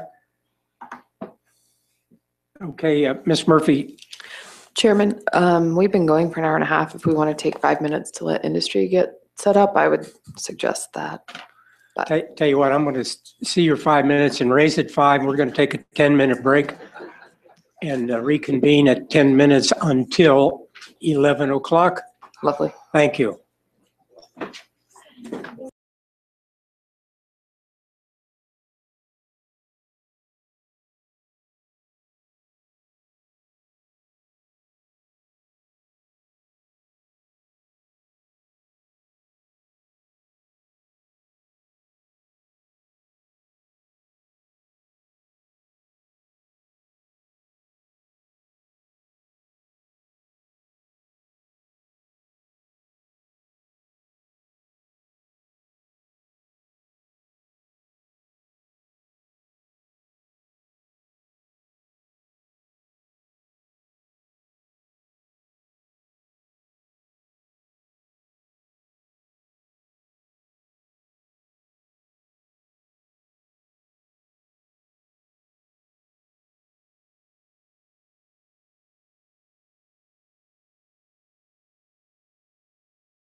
we will, recess is over. So, Ms. Murphy, we have a group before us now that are going to present their case relative to the complaint rulemaking. We do, Chairman, and I have a time allotment that they've provided me, so I will be following that. They've reserved 5 minutes for rebuttal. And with that, I think COGA is probably going to take the lead. Okay, great. Did you add their request for a little extra time in this? Thank you. I'm sorry, Okay, was then. that a yes? Yes. Okay. Yes. I'm not sure where to go. All right, I will start. Thank you. Good morning again. My name is Jamie Jost here on behalf of the Colorado Oil and Gas Association. COGA has participated in the citizens complaint rulemaking from day one and appreciates the opportunity to be heard by the commission today. Thank you again for the additional time. We'll attempt to be very efficient and use this time wisely. For purposes of an opening statement, there are 4 points that you need to take away from COGA's limited presentation as you consider adopting proposed rules today. The first one is overall, COGA generally supports the commission staff's July 10th, 2015 proposed rule, with one very important exception. There can be no loophole for new evidence at any petition for review hearing, and any allowance of this evidence compromises the legal basis for this rulemaking.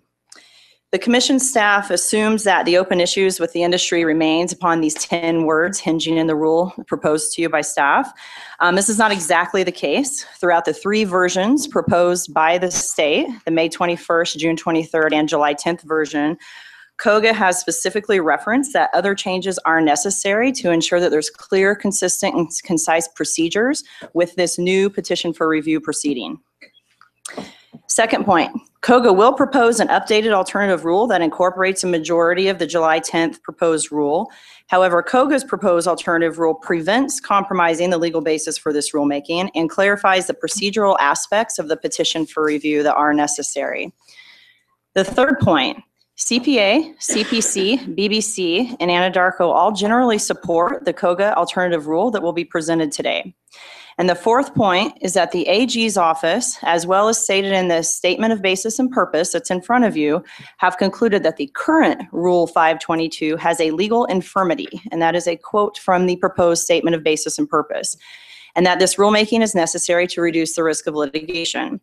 There's no need to waste a lot of time debating whether this rulemaking is even necessary as proposed by Boulder and Longmont in their pre-hearing statements. COGA requests that the COGCC adopt the COGA alternative rule that will be presented today.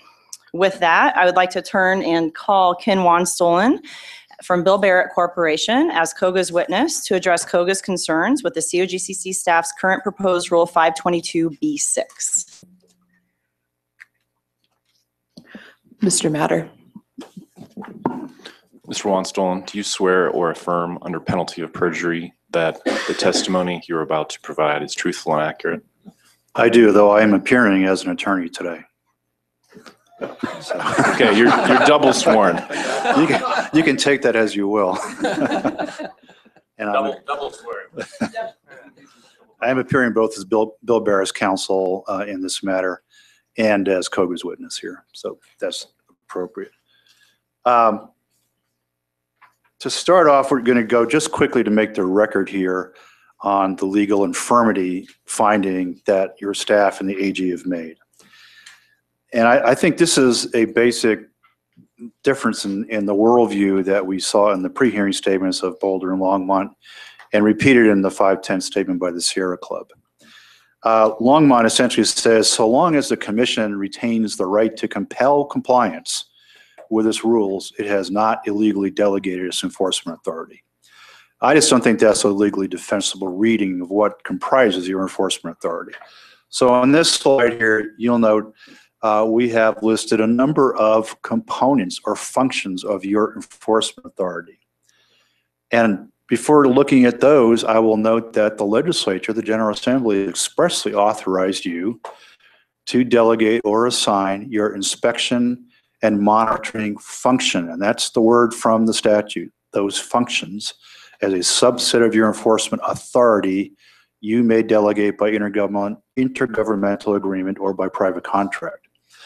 But there are a number of other components or functions that are part of your enforcement authority.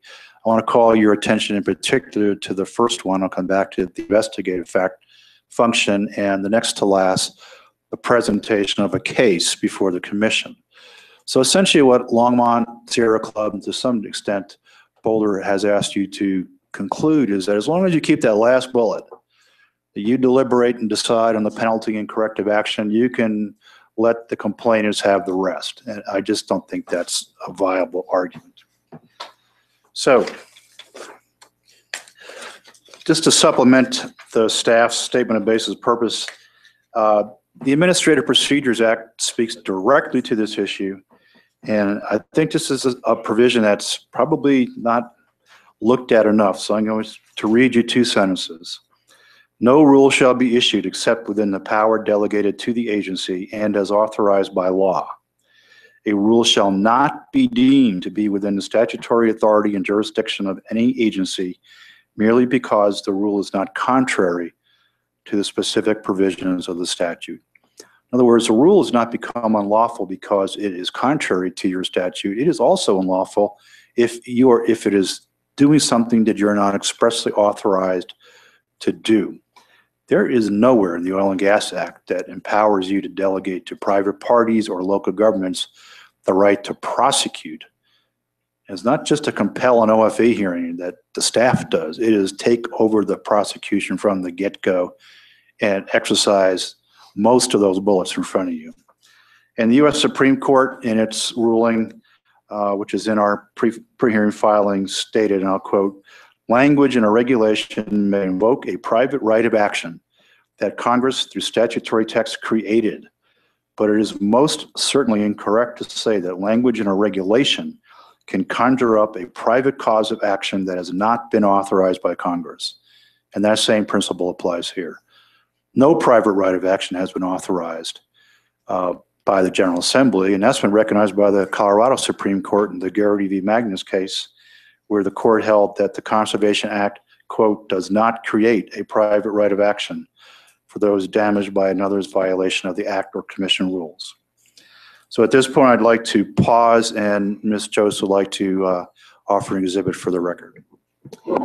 As part of COGA's, or it is COGA's Exhibit 1 that we'd offer into the record, is the March 2nd, 2015 AG opinion that was actually done for purposes of determining the standing of a complaint to obtain an OFE hearing. And just for purposes of making the record, we would like to enter this because we're not certain if this is already in as part of the court request from Boulder. Thank you. Thanks, Scott. All right, Ken, do you want to go ahead and continue? Sure. So as you've heard, there have been three versions of the rules. We're going to focus narrowly on those versions. Slide 8. So this was your original May 21 version. Boy, this was a good one. Staff had it right. First of all, there was no right to question the decision of the director whether or not to prosecute. That's gone by the wayside, and COG is not here to try to retrieve that today. However, this was nice and clean. No party may present evidence or information that was not presented to the director for consideration. Period. Great. That's a clean appellate procedure, and that's how you do it. Next. Then we come to the June version, and we get this: absent a compelling need, discovery will not be permitted, and no party may present new information. Well, there's not much detail here. How do you demonstrate that? Who gets to decide that? Is that done at pre-hearing? Is that done in front of you on the spot? So I need to pause here also just to make sure that we clean up one issue that came up during the director's presentation. The rule proposed by the staff on July 10th reads at 522B6, capital B, discovery will not be permitted prior to the petition for review hearing, period. Nice and clean, direct.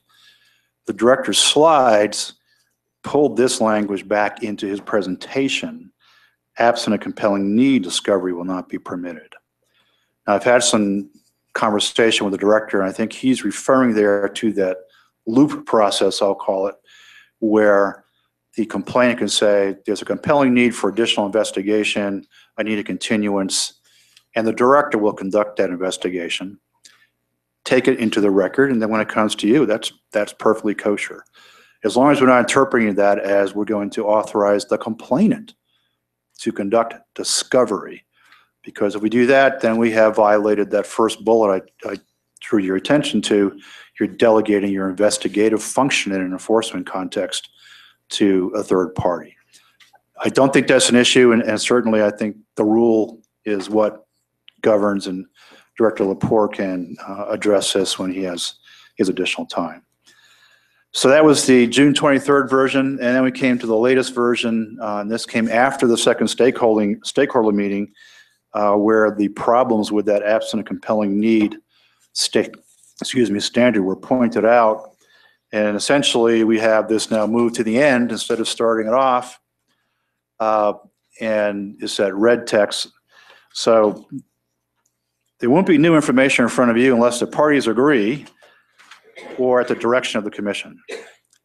The notion that the parties, the operator, is going to agree after the director has decided, I'm not going to prosecute you, or that we have reached a settlement and here's your fine, and we all agree, that the operator is then going to stipulate with the complainant, you can bring that guy from Jamaica up in front of the commission.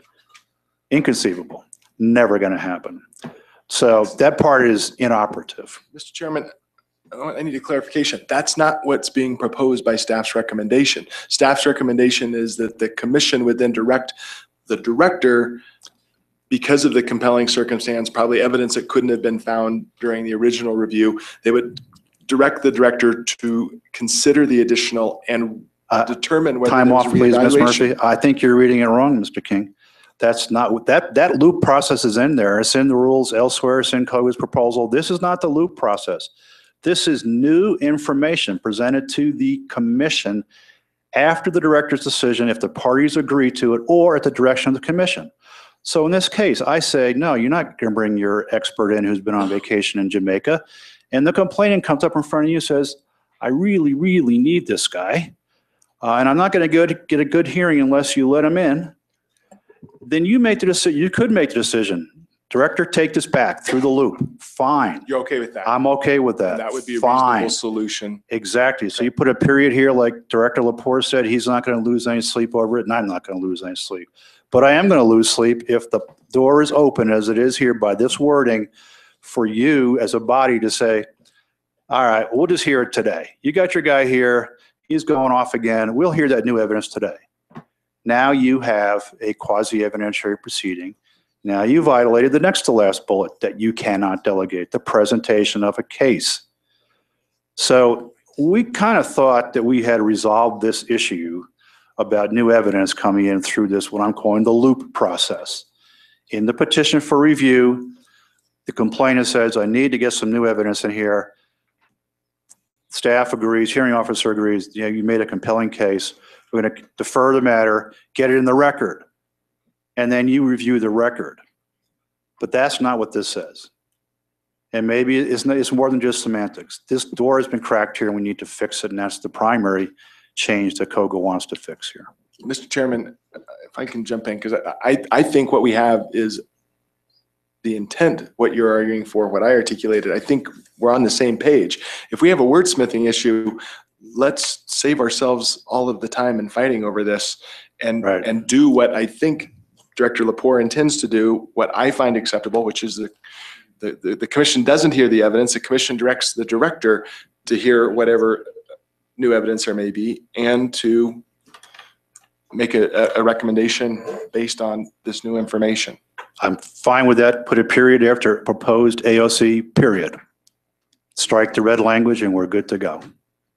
Well, I want to make sure my lawyers agree that that doesn't take us too far in a different direction. But I do think we're at a place where we can maybe do some wordsmithing and get to the same place. I want to hear from the local governments and the other parties to make sure if they're not okay with that, that we're aware of that before we go down that road.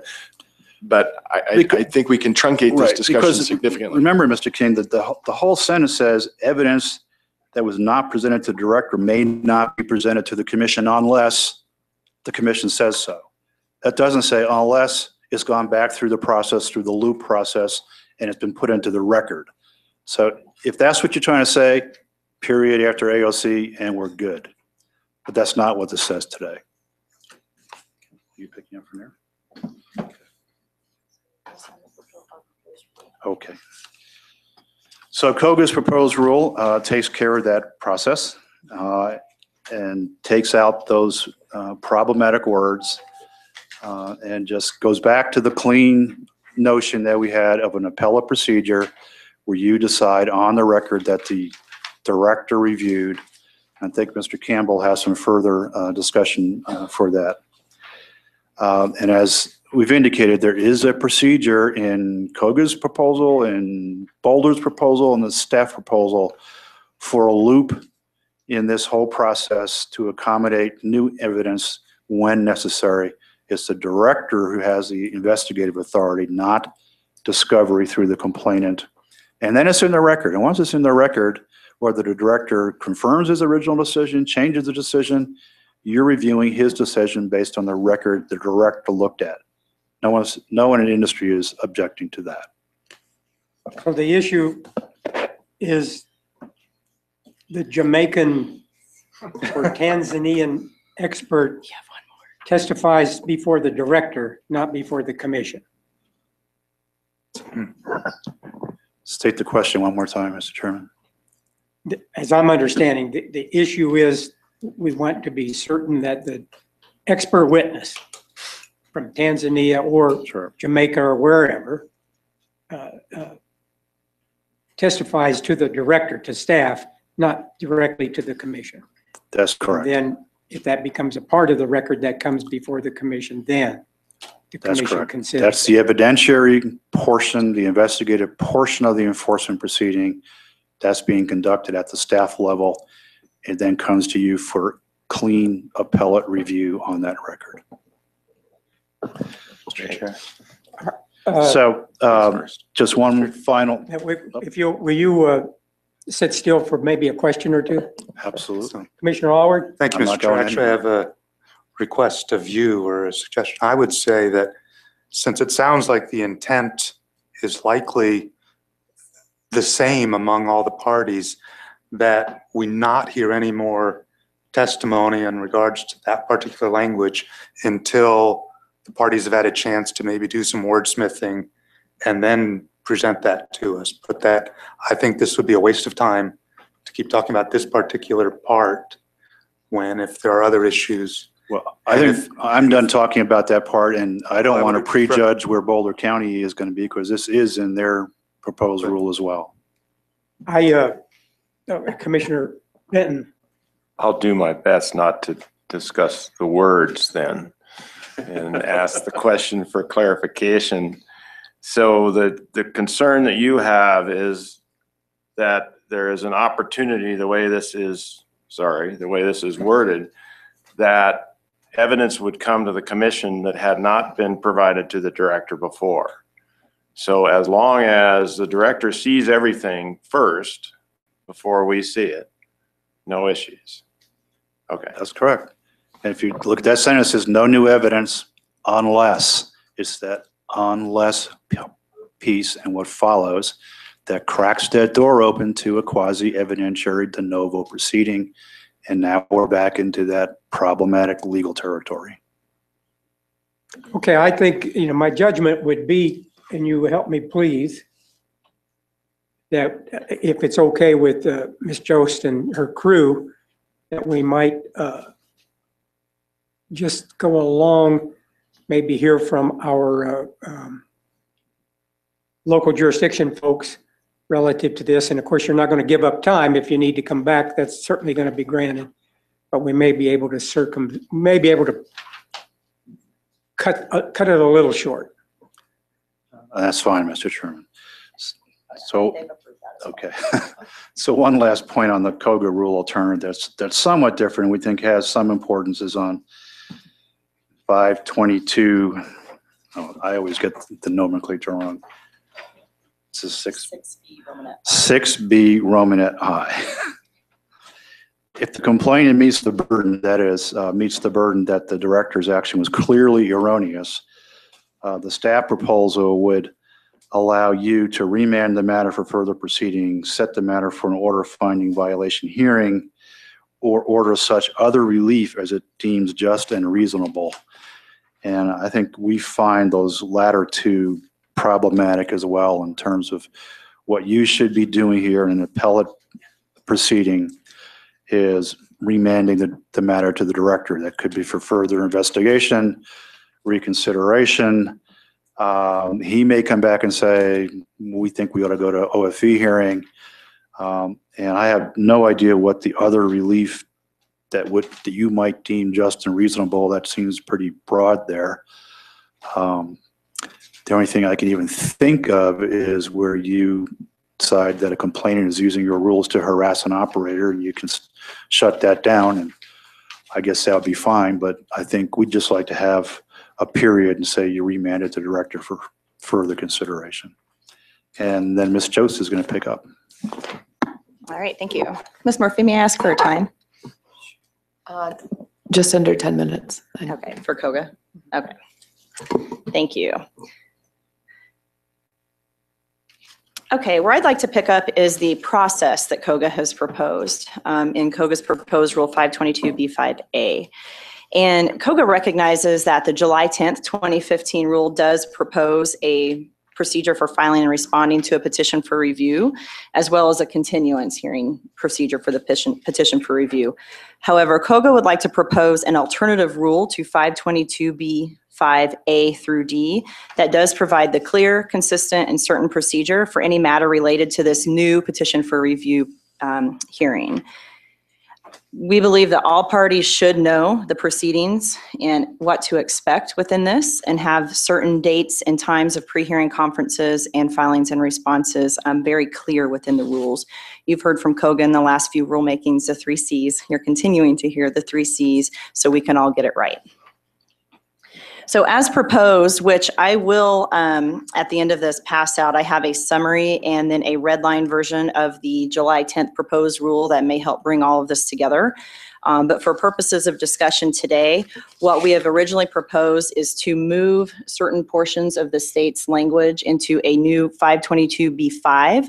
What you see up here with Romanet A, 1, 2, and 3 is the commission staff's language in the July 10th rule. It's just moved up to the beginning of this section to ensure consistency. With respect to COGA's proposed 522B5B, this statement is just as proposed in our June 23rd alternative rule, is to take the language of in reasonable detail out and insert with particularity. So then we get to the petition for review request for continuance. And this looks like a lot of words on this slide. However, most of this tracks the commission staff's July 10th language with certain additions. And what COGA and the industry who support this rule would like to see is that there is a clear procedure for this continuance on the petition for review. And just to walk you through it, the original language in C is very similar, and I believe is the commission staff's July 10th rule. What we would propose is that Romanet 1 mandate a pre-hearing conference on the request to continue the petition on a petition, continue the hearing on a petition for review within 10 days of its filing, and issue a written ruling on that request for continuance within 5 days thereafter. You heard the director state earlier today that we want these to be efficient with respect to the allowance of the timing of the pre-hearing conference within 10 days and the response to a written ruling, on the request for continuance that allows efficiency. And that also allows an operator who's been subject to a decision of an NOAV have some certainty as to where it stands with respect to its operations as well. With respect to Romanet 2, we would request that the commission include the language, if the hearing officer determines that the complainant has satisfied the requirements of this section 522(5)B, which is that they've provided with particularity as to what the basis for their petition for review is. The written order granting the continuance will set forth in reasonable detail the additional investigation to be continued by the director, including a timetable.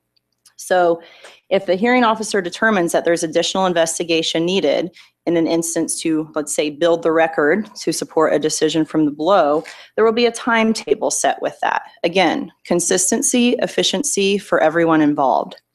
With respect to Romanet B, we would propose that the language saying, if the hearing officer determines that the complainant has not satisfied its burden, that an additional investigation be conducted, then such decision of the hearing officer may be appealed to the commission during the petition for review hearing described in 522B6A, which has already been addressed.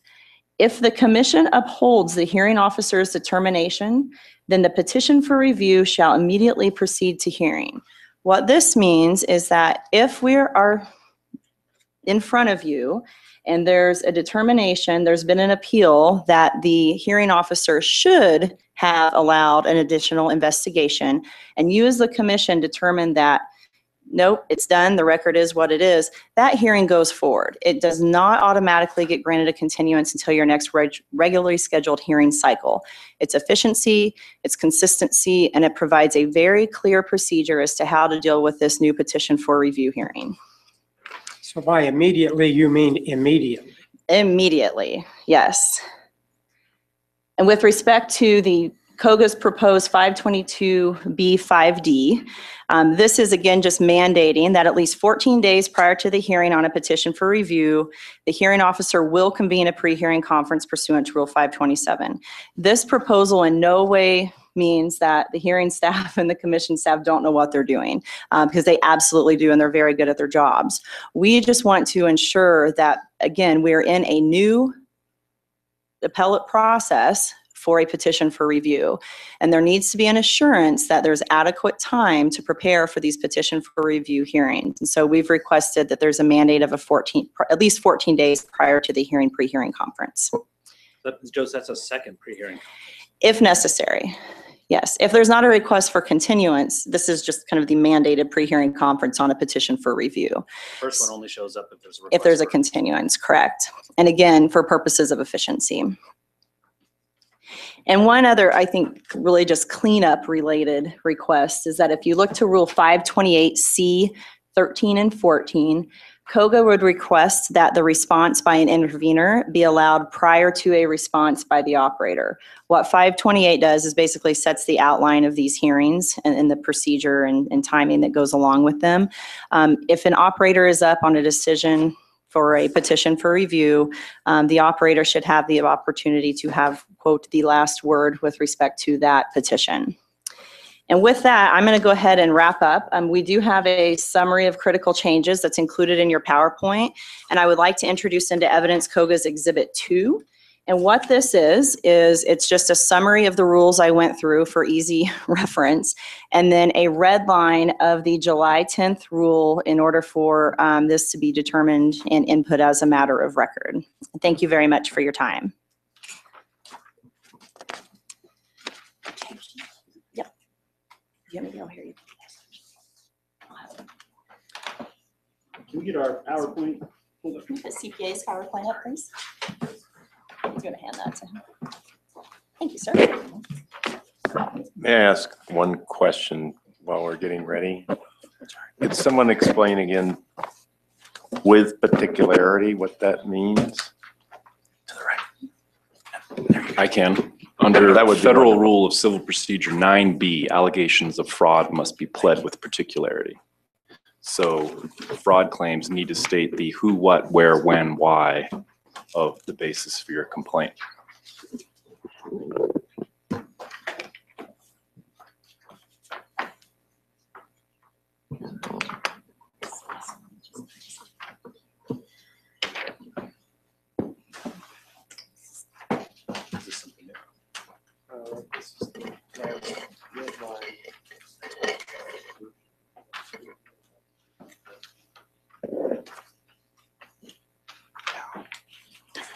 Commissioner Scott Campbell, we handed out or provided copies of our PowerPoint earlier this morning, so you should already have written copies to work by. I'm ready when you are, Mr. Yes, Chair. sir, proceed. Good morning, Scott Campbell, Post Nodell and Peterson LLC, on behalf of the Colorado Petroleum Association, and with us here today in the audience is Stan Dempsey, President of CPA. We're here to quickly discuss 4 topics with you this morning. 1, transparency of the commission penalty and violations process. 2, the reality of citizen involvement and enforcement discretion. 3, the hallmarks of adjudicative processes versus appellate processes, and 4, CPA's proposed alternative language. Now, on the issue of transparency, we keep being told that the commission isn't transparent, and Longmont accuses staff of proposing rules which blatantly favor oil and gas companies over communities trying to protect themselves, and that the commission should instead be finding ways to encourage and expand community involvement. Let's talk about the reality, and specifically Western Resources Advocates' June 9, 2015 posting on its website, talking about how the community and the commission are, quote, making great strides towards improving public access to oil and gas data, working together with the Colorado Oil and Gas Conservation Commission. So I've got some excerpts from that posting from their website. And after stating that the public has been clamoring for more access to information, WRA explains, or then reports how it gathered signatures from 9 other conservation organizations in the Colorado university community and created a team which sat down with staff to discuss solutions for greater transparency and access. And what was the result? Well, in 2015 has been a banner year for progress and transparency and public access to Colorado data. And specific to the issues of today, the commission has released several important databases that will help increase understanding of complaints about possible rule violations. Let me ask Director King. Mr. Campbell, what does this have to do with what we're dealing with? Oh, well, can you get to a rule connection here, or just start talking to us about the rulemaking that's in front of us? I don't find this helpful. Well, Director King, or Commissioner King, there have been allegations that the commission by the city of Longmont is not being transparent in its processes. And we are pointing out that there are communities on the other side of the proverbial fence that clearly disagree. Can we and just that talk this about the commission, rule? we are Campbell? talking about the rule. No, we're not. I'm making my record, Mr. King. Mr. Chair, could I ask a question then? You may if you can. Thank you very much. Does improvements in transparency mean it's 100% transparent? Well, I'm not sure because we didn't know about this collaboration. The clear language that I just asked. If there have been improvements in transparency, does that mean by definition we're 100% transparent? Again, Commissioner Allward, I don't know because we don't know what the several important databases are about complaints and penalties and violations that were released or to whom they were released. I know we weren't part of that collaboration.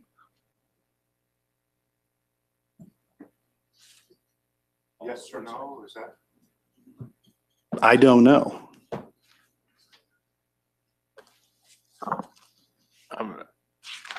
Okay, let's go ahead and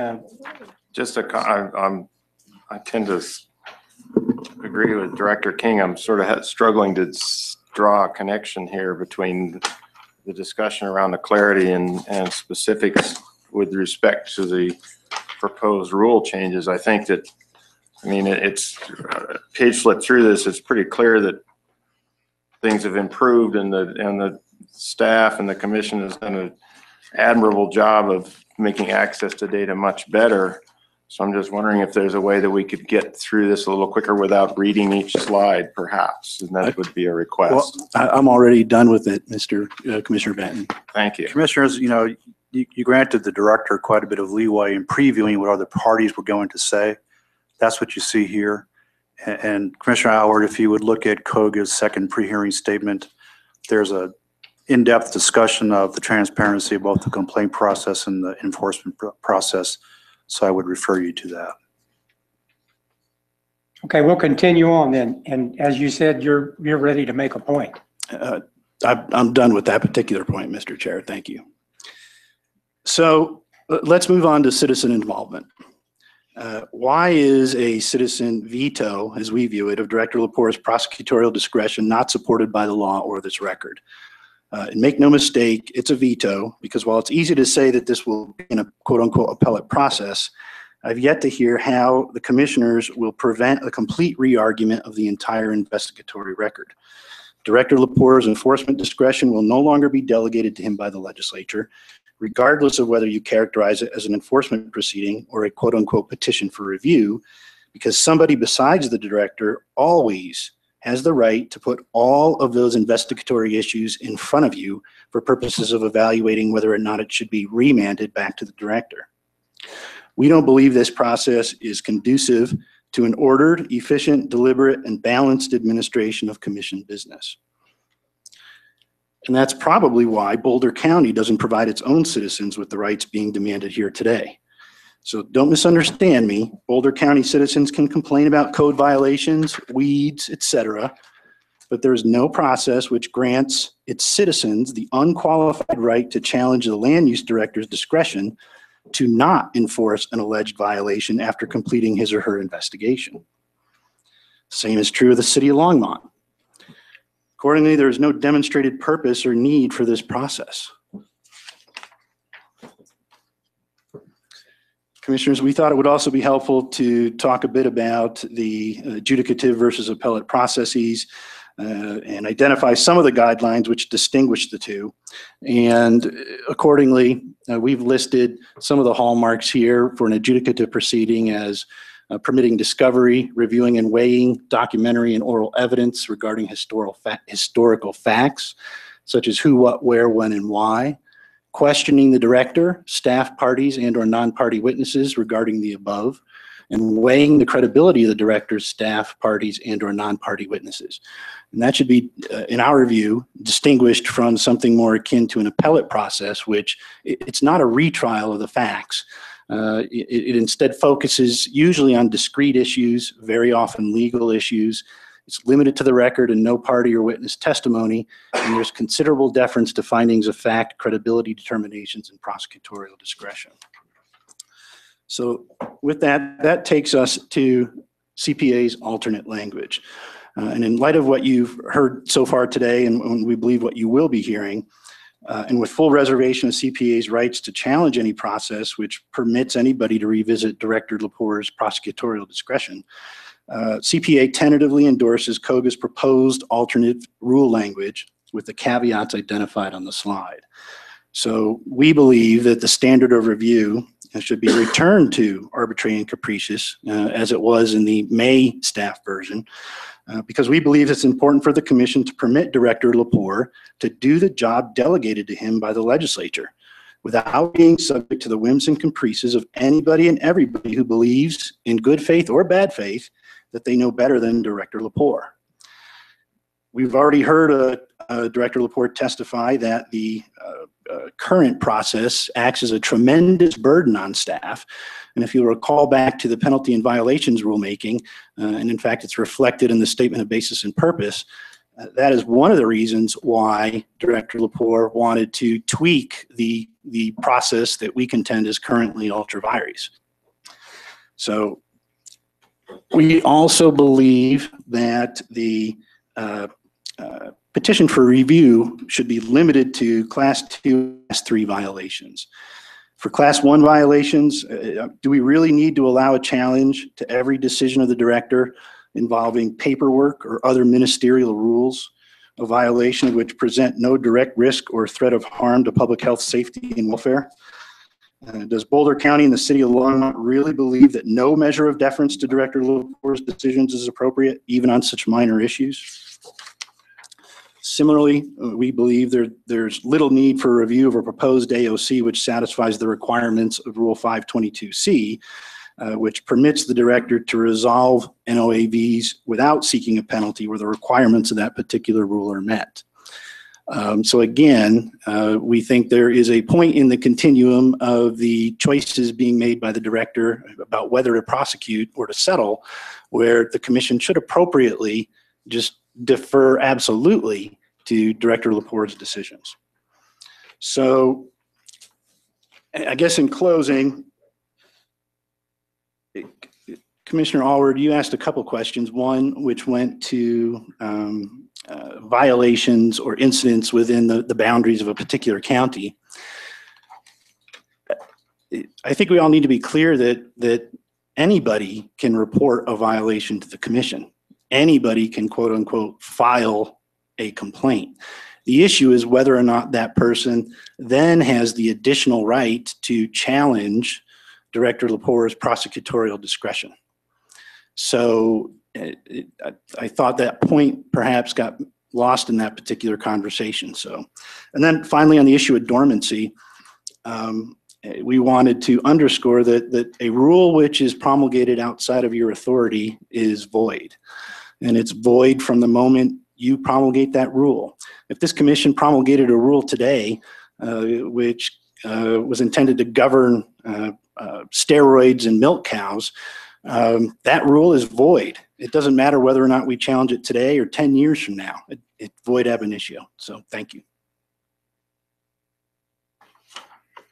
Okay. Mr. Neslin. Thank you, Mr. Chairman.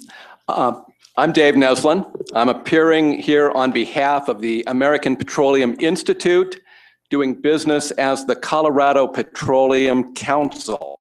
It is a national trade association that represents over 625 companies involved in all aspects of the oil and natural gas industry, including many companies operating in Colorado. With the establishment of the Colorado Petroleum Council, we'll be participating more actively in your proceedings, and it's a pleasure to be here with you this morning.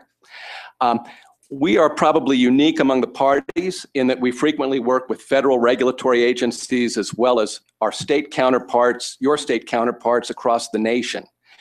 And based on our national experience, we strongly support the staff's proposed regulatory amendments with the modifications that COGA and BBC proposed this morning. I am not going to repeat those points, but I do want to make one additional point as a national organization about the record and the standard of review for your consideration of petitions for review. And that is, in API's experience, it would be unprecedented for complainants to have a right to discovery or to supplement the record after the petition for review of the director's enforcement decision is filed. And it would likewise be unprecedented for the commissioners to reverse the director's enforcement decision if that decision is not determined by the commission to be clearly erroneous or arbitrary or capricious. And therefore, the industry's proposed changes regarding the record for and the standard of review conform this regulation to the comparable requirements of other states and of the federal government. And those requirements are not just uniform, they're appropriate because they ensure there's no incentive for complainants to bypass the director and the professional staff by presenting new evidence or arguments to you. And they also ensure that the decisions by the director and the professional staff receive appropriate deference for review. API also wants to emphasize that the staff's proposed amendments with the modifications proposed by the industry will preserve the ability of complainants to file petitions for review and raise enforcement issues with the commission under appropriate circumstances. These modifications will help preserve commission resources and allow you to focus on your core mission of balancing development of natural resources with protection of human health and the environment.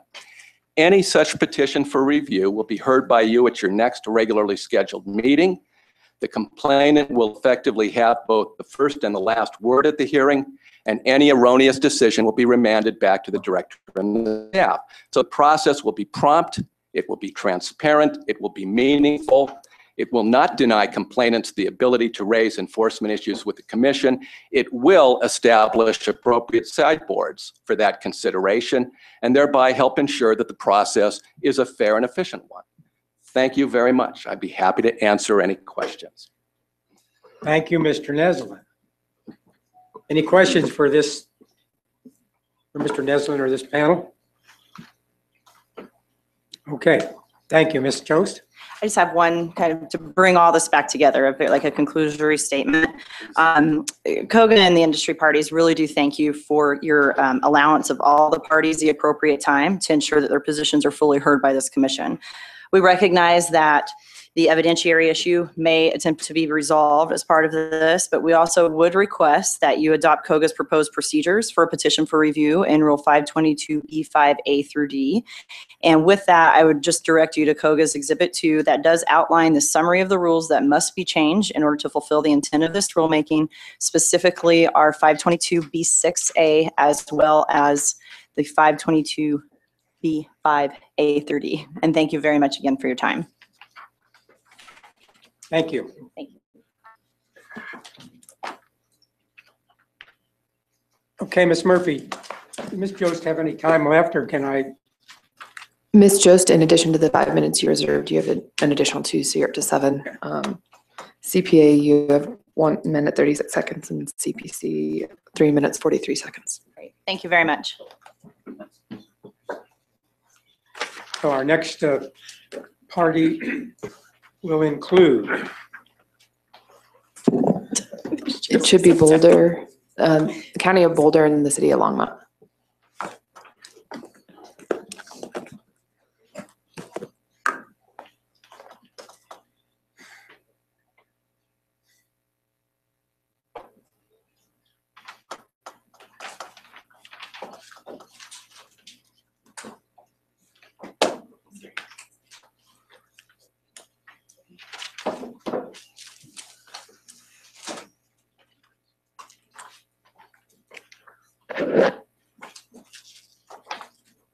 We do have a couple of one-page handouts, if we can have those distributed.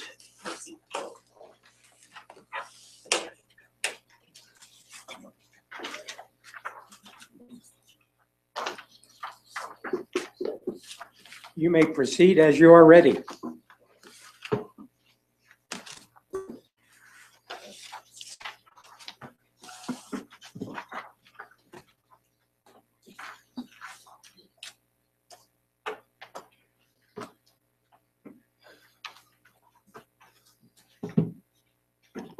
Ms. Sanchez, do you swear or affirm under penalty of perjury that the testimony you're about to provide is truthful and accurate?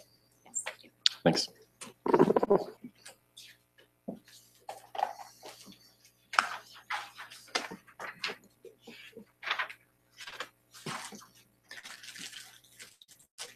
Members of the Commission, Dan Kramer, on behalf of the City of Longmont. We'll be presenting in tandem using time together. City of Longmont got engaged in this rulemaking procedure because it reduces the rights of local governments and of citizens in general to petition the Commission and say the Commission's rules need to be enforced. They need to be enforced adequately and fairly. As a starting point, the Commission's current rules are lawful. We've heard a number of reasons from staff and from the industry why they might not be lawful. We disagree. The 3 pieces of statute that Mr. Lepore referred to were that the director shall enforce rules and regulations adopted by the Commission. Nothing in the statute prevents the Commission itself from also enforcing its own rules and regulations via a hearing or a petition or some other means of review. Number 2, there's a piece of statute that says that the Commission may not assign its enforcement authority. Now, the rest of the sentence is that it may not assign its enforcement authority by intergovernmental agreement or a private contract. No one is suggesting that there would be any assignment of that nature. Furthermore, an assignment of authority does not have to, an assignment of authority means something larger than what the industry has stated. Mr. Wonstelin put a number of bullet points up on the board and said, if any of these bullet points is assigned, that's an assignment of authority. That's not what case law says. There's nothing in statute that says anything like that. And there was no law supporting that rationale. In fact, case law presented in Longmont's first pre-hearing statement explained that an agency only delegates its authority when it shifts to another party. Almost the entire determination of whether a specific statutory requirement has been satisfied or when it abdicates its final reviewing authority. No final reviewing authority will be assigned. All that a petitioner or a complainant is asking for is the right to have a hearing. And the Oil and Gas Conservation Act makes very clear, any person or the Attorney General may apply for any hearing before the Commission, or the Commission may initiate proceedings upon any question relating to the administration of this article. And jurisdiction is conferred upon the Commission to hear and determine the same. It's well within this Commission's authority to hear whatever complainants want to say. Finally, one more piece before the finally. As Mr. Matter points out, the statute gives the director the authority to issue an NOAV. No complainant has the authority to issue an NOAV currently. If the problem with the process is that what the complainants are doing is NOAV-like, I don't think there's any specific problem in the statute with that. But what I'd say is, let's amend the process in a narrow and tailored way to avoid the promulgation of an entire new set of facts and evidence, which is apparently what the problem is for staff, dealing with a whole new proceeding, an evidentiary proceeding. Let's tailor that to make sense. A lot of these other recommendations are unnecessary in order to achieve that and to come in line with what I think is Mr. Matter's concern about the statute. And finally, federal statutes specifically state when there is a private right of action. That's true, but that has to do with a private right of action in court. And those statements in federal statute give a private complainant the right to expand a court's jurisdiction in order to bring an action. There's nothing analogous that needs to happen in order for an administrative agency like the Commission to hear complaints from people and decide what to do about them. So we don't think that this is a full delegation of authority. The ability to hear complaints and make decisions based on those complaints is not uncommon. As we pointed out, the State Board of Water Examiners conducts license revocation hearings upon the receipt of written complaints. And the Commission retains all authority to do whatever it needs to do, to make whatever decision it needs to make in order to uphold its own rules after hearing from a complainant. So the current rules are lawful. And with that in mind, they make it harder for local governments and for private citizens to make sure that the Commission is enforcing its own rules when there's a disagreement. The main reason that that's true under the proposed rules is that it takes it from being a de novo standard of review where a citizen or a local government can present information to the Commission, essentially appealing Mr. Lepore's decision. And the Commission makes its own judgment in a de novo independent way. It acts on its own accord without giving formal deference to the director's decision. This would change that and give a formal degree of deference, which will have an impact in the courts and may have an impact before this Commission. So in the regulatory analysis that staff produced, it went on for a number of pages, but in assessing who might be harmed by this regulation, this new proposed rule, it missed the fact that this will make it harder for complainants to get the relief they need and ensure that the Commission enforces its own rules adequately. I think for purposes for public trust, that's an important thing. I'm not here to impugn the credibility of the Commission or say that the Commission is not transparent, but I think that building up the public trust should be something on the Commission's mind. In terms of specific recommendations off of the third set of proposed rules, there is only one word that we would ask to be changed in the body of the rules itself, as the City of Longmont. Boulder County has other recommendations. And that's the word clearly in front of the word erroneous. If you remove the word clearly, the commission has the authority to make the decision it needs to make in its own determined judgment. I submit that if the commission thinks that Mr. Lepore's decision was wrong, or a future director's, they should change it. Erroneous should be the standard. If you're looking at a normal distribution, then it should be the 51st percentile. It should be a preponderance of the evidence. As Mr. Lepore himself said, just having the burden of proof itself is an enormous burden. And we think it is proper that the commission listen to the recommendations of the staff. It is proper that they take those into account when they make their own decisions. But remember, this is a notice of alleged violation we're talking about. It's an allegation. It's not a final decision by staff. This is an administrative order on consent. Whose order is it? It's the commission's order. It's not the director's order. These are decisions that the commission is making. In its own determined judgment, it should apply what it thinks is right. And to Commissioner Allward's point,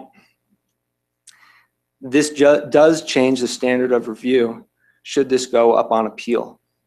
If the rules say there has to be a clear error, then industry could appeal and say, Your Honor, there may have been error in the director's decision, but there wasn't clear error.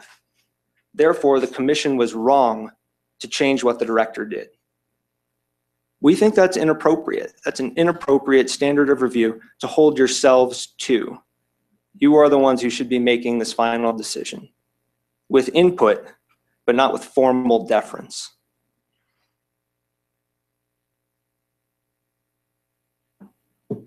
One thing we're requesting is not in the rule itself, but in the statement of basis and purpose. Well, the staff's proposed changes in the rule, but our request for clarification would be in the statement of basis and purpose. The proposed change is to tighten the standing requirements on individuals to matters that are within the scope of the act, interests protected by the act. In other words, you can't bring a complaint based on something that's totally outside the act. We just want the commission to clarify in the statement of basis and purpose that that is not meant to exclude health, safety, welfare, environmental concerns, that those are considered to be within the scope of the act's protection. I think that's pretty clear. I don't think any parties disagree with that on principle. We would like to avoid seeing an argument in court to the contrary on the industry's behalf in the future, and so request that clarification in the statement of basis and purpose. Responding to a couple of the specific requests of the industry, we don't think you should require particularity in a petition for review. That's a very high standard. Courts withhold that standard for a very small set of complaints in court. And what it will end up doing is it will end up just acting as a trap for people who don't know better, who don't know all of the things they're supposed to put in a petition for review. It's a way to get a petition for review, excuse me, dismissed on a technicality. We agree with Director Lepore that notice pleading is really all that should be required here.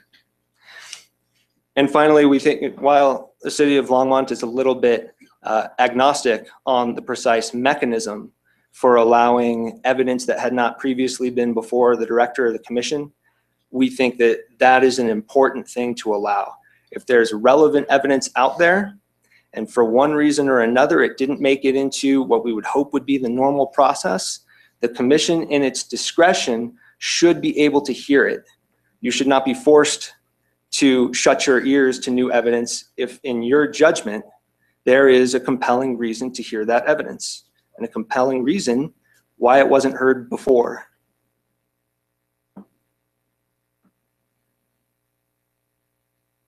I don't think that by being willing to hear that evidence, the commission is somehow assigning away its enforcement authority. I think that's an overstatement of the case law, that being willing to hear evidence, even in the absence of a full evidentiary proceeding, to hear that evidence would be assigning its enforcement authority away. Chairman. May I ask a question? So we go back to the expert from, I believe, Jamaica or Tanzania or wherever they came from. If that person comes forward with evidence and that was taken to the director prior to the petition, what I'm struggling with is sort of the timing around this. It says it's limited to evidence information entered into the record prior to, no party or may present evidence, so on and so forth, prior to the party receiving the director's decision. What if that evidence was said, all right, we want to go back and we're going to contest this and we're going to bring something forward to the director? Does that not also satisfy your concerns? Commissioner, in part, I want to defer to Boulder County on that, but in part, I'd say, as long as that evidence that's entered before the director is then considered part of the record and can be talked about at the eventual hearing, I think we're okay with that. And we'll get into this obviously a little bit more, but we think the most important thing is to correct for this possibility of surprises that would come up late in the process, where new evidence would be introduced that the director would not have an opportunity to address. I don't think that's the best process. I think a better process is to allow, if there is new evidence that appears from whatever foreign country, that the director have an opportunity to modify his opinion, or to not modify it as he sees fit. And so we believe that that's an appropriate result. But we do need, I believe, to clarify the rule so that it is very clear that if there is any additional investigation or any additional information, that after that goes back to the director, then that evidence will then go to the commission. And I also think it's important that the commission should not give up its own ability to direct the director to do additional investigation if you see fit. And that's why we have concerns about striking the language. I think most of us are on the same place when it comes to this language, but there will, I believe, need to be some discussion about the precise language so that we capture what it is that we need to capture precisely. So to wrap up for the city and then pass on to Boulder County, if to the extent there may be a legal infirmity that draws threats of litigation, that does not require that a new standard of review be introduced requiring clear error. Error itself should be enough. And requiring particularity should not be necessary. As long as evidence is allowed in to the extent that it's relevant and the commission wants to hear it, if there's a way to do that, that should satisfy our concerns. Okay, thank you. Boulder. Good morning, commissioners. I'm Kim Sanchez. I'm chief planner in the land use department at Boulder County. I'm the non-lawyer on this panel right now, and sounds like the non-lawyer in the crowd for the most part. Upon encouragement from Commissioner Compton at the floodplain rulemaking hearings, we now have several staff that receive notices of rulemakings that are coming up. So we thought this at first glance was a fairly innocuous rulemaking. And as we started looking into the details a little bit more, we realized that we needed to be involved. We got involved because we were concerned about how complainants living in Boulder County are treated in this process, and we believe that the proposed changes in this rule gravely limit their ability to participate in complainant resolution. As explained in our pre-hearing statements, we don't agree with the fundamental premise that the proposed changes are compelled by state statute. We question the need for them at all. We reject the notion that this rulemaking is necessary and believe that the changes run counter to what the goals of this rulemaking should be. That said, I'm going to focus on one main issue, which is good government. And we really have two discrete changes that we're proposing to the staff language, and those are in the handout that has been distributed to you. The two discrete changes revolve around the clearly erroneous statement and the ability to submit new information. So first, good government. We don't believe that this new rule is building public trust. Boulder County doesn't believe that this rulemaking is necessary. The draft goes far beyond what was needed to address the threats from industry. In effect, these new rules appear designed to limit the ability of complainants, people personally impacted by oil and gas development, from effectively addressing you, the commission. Allowing for a complainant to appeal the director's decision on an alleged violation is not an assignment of its authority. There's no abdication of COGCC's authority in this situation. You would still be enforcing the rules. Complainants are not granted the ability to decide the penalty or remedial action. That power is retained by the commission. That said, even if you do buy industry's argument that the changes are warranted, the proposed rules go much further than needed. We'll remind you that the COGCC has a value statement on its website, front and center, which puts earning public trust as its primary value. That reads, the COGCC will earn the trust of the people of Colorado every day. Boulder County agrees that the COGCC should be working to earn the trust of the public every day. The best way to do that is to increase the transparency of your decisions and allow for open government, including public access to the commission. The policies proposed to be advanced today are a step in the wrong direction. And while there may have been improvements over the past few years, there's still plenty of room to continue improving. As far as the clearly erroneous standard goes, I'm confused by the clearly erroneous standard. It doesn't make sense to me in this context. This is a hearing in front of you, the commission. It's not a court of law. The commission, you all, is a deliberative body with multiple perspectives to consider a decision that the director made. There's no reason for the commission should defer to a previous decision by the director if you feel that decision is in error. The staff rule is proposing that the commission can overturn the decision of the director of the commission if it determines only if it's clearly erroneous. Boulder County disagrees with this change. You, the members of the COGCC Commission, have the ultimate enforcement authority.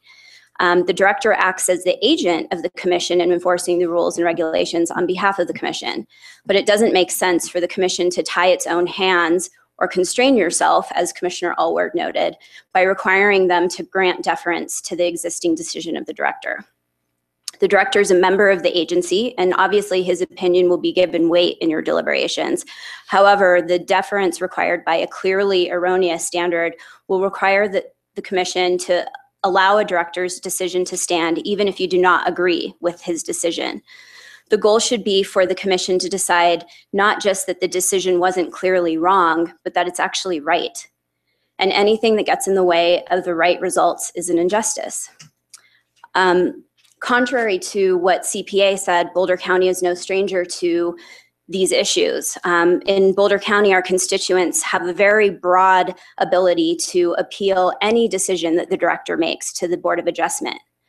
The decisions by our staff are not given any deference because that would eliminate the fact-finding role of that board.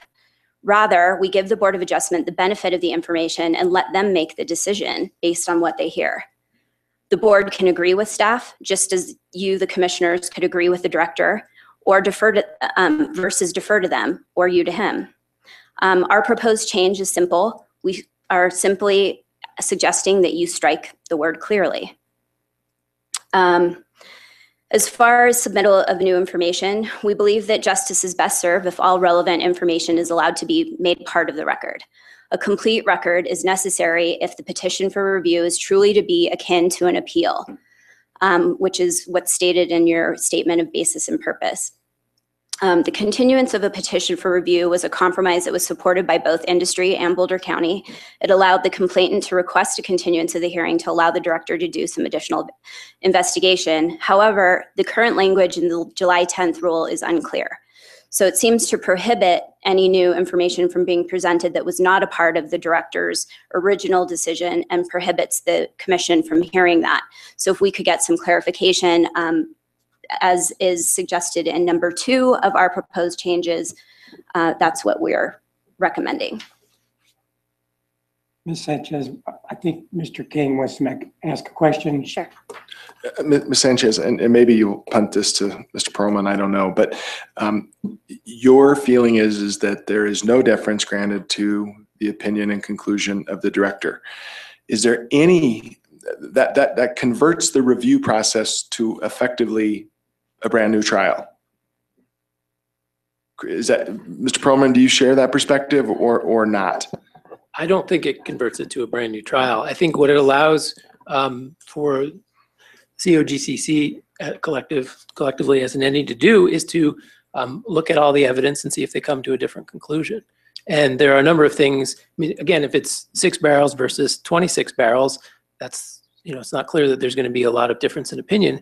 But when you're talking about weighing the relative usefulness of different experts on different sides, or any other circumstances where judgment is required, then I think you have the benefits of that collective wisdom, but you do it based on the record.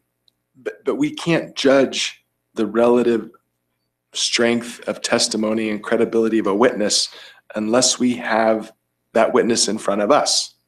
How do we get around that? You will have all the documents. But you can't judge the credibility of a witness by looking at documents. That's fundamental in our jury system, our entire trial system, is that the fact finder has the witness in front of them and hears directly and weighs all of the tangible and intangible aspects of that testimony. I'm confused here. And as far as the clearly erroneous, that is a legal standard that has been accepted at law over and over and over through our history, right? In appropriate context, right. Yes. Has the phrase erroneous ever been adopted in a legal context for a review of a decision as distinct from clearly erroneous? I certainly wouldn't know the answer to that. Yeah, some of this strikes me as lawyers, love to get up and say, I object. And then the next time they say, I strongly object. And if you're wrong, you're wrong. Well, I think I'm not sure that as a legal matter, erroneous and clearly erroneous have a meaningful distinction other than one is accepted in case law, and we've seen it over and over again. Well, and I think it's our opinion that the way it is accepted in case law provides far too much deference. We would prefer a de novo. Evidence. Yes. More than anything, what we want is for the COGCC to use their collective independent judgment for what the issues that they face. And I guess what I'm asking is if that's what you want, is a preponderance of the evidence standard, let's say that. Let's not say drop clearly from in front of erroneous. Mr. Chair, if I may, over here. You can add some clarity. Yes, sir. Please proceed. I wouldn't presume, Mr. Chair. The Colorado Court of Appeals hears issues de novo all the time without taking new evidence. I think it is helpful to think of it not so much as a question. That's not right. They review law de novo, the determinations of law. They do not review factual findings of a court de novo. Oh, I agree.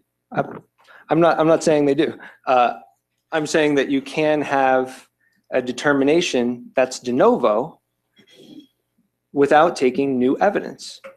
That's all I'm meaning to say by that. But only now, to the question of law, not to the question of fact or credibility of a witness. I think the answer is it gets a little more complicated, because if you look into summary judgment motions, for example, a review of a summary judgment motion is based on law. The Court of Appeals does not look into credibility, that's correct, but they do look at the facts to determine whether that judgment was correct as a matter of law. So, and then there are matters that are mixed between fact and law, and the court reviews those de novo. So it does get a little more complicated, and I don't want to jump into a rabbit hole there. I think an easier way of thinking about it is erroneous versus clearly erroneous. Erroneous is an established legal standard, not for making pure factual judgments, it's true, but for mixed judgments of fact and law. If a judgment is in error, it is overturned. Erroneous is a legal standard that can stand on its own accord. Please remember that neither Ms. Sanchez nor myself are attorneys. And while we think these things are important, we want to be sure they're getting at our issue. Thank you. I was just going to remind you of that I'm coming at this not as a lawyer, but as a public servant. So going back to my sort of broader themed points that I'm trying to make is that we're dealing with an industry that is not necessarily trusted here. And I'm sorry, but that's the reality of the situation that we're in. And so my concern in testifying in front of you is that is a concern for good government. And the rules should ensure that the commission is acting in an open and transparent manner and that you're receiving the relevant information that you need to properly enforce the rules so that we can protect the rights of our citizens. We should have our eye on a way to remedy the situations that come in front of you, not stack the deck against complainants in an already daunting process. In the floodplain rulemaking, I argued for you to consider substance over form. Here, I'm asking you to be cautious of sacrificing justice for expediency. Remember that there have only been 4 hearings in front of you, and we may be in search of a solution that doesn't need to be addressed. We started off the day today with a request for additional time from industry. And the decision was that it was worth taking some additional time to get things right and to err on the side of hearing more information. And I'd encourage all of you to apply that same rubric to the decisions that you have here today. Getting things right seems like the highest and best use of your time, and in fact is your charge.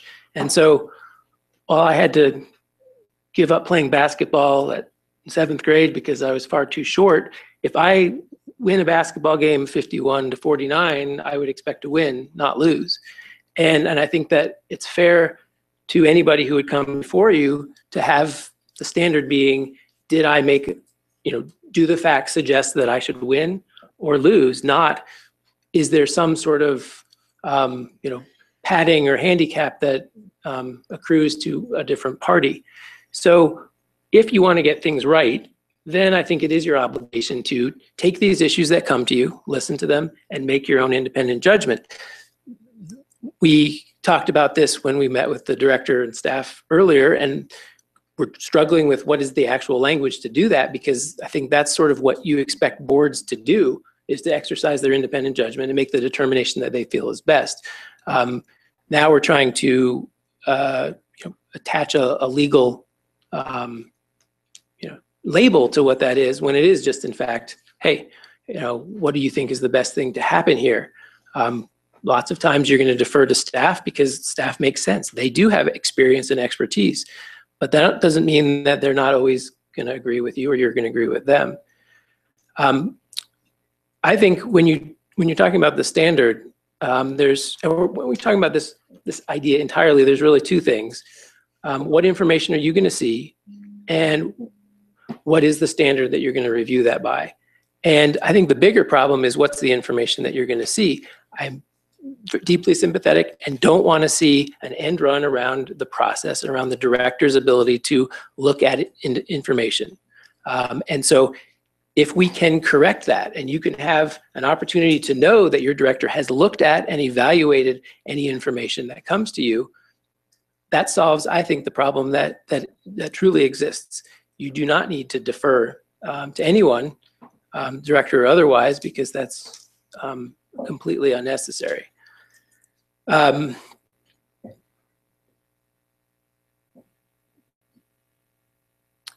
share Mr. Kramer's opinions with particularity. I think that's entirely inappropriate, and hope that you will reject that and allow complainants who may well be pro se or struggling to find an attorney or working from a little bit behind to have the standard that they would otherwise normally have, and not make it a much more difficult hurdle for them to pass. I would ask again, I'm not sure I followed exactly everything that was in the new information that was presented by industry, but to the extent that there are suggestions that the various timeframes be tightened up, I think you should reject those. Again, you're talking about people who are not adept at dealing with these kinds of proceedings and processes. They may just be people who happen to live close to where oil and gas activity is taking place. Give them enough time to keep their heads above water. Don't tighten the timeframes unnecessarily. Allow for the process to play out in a way that is not overly burdensome to them. That is one more element of taking time to do things right and make sure you get to the right result.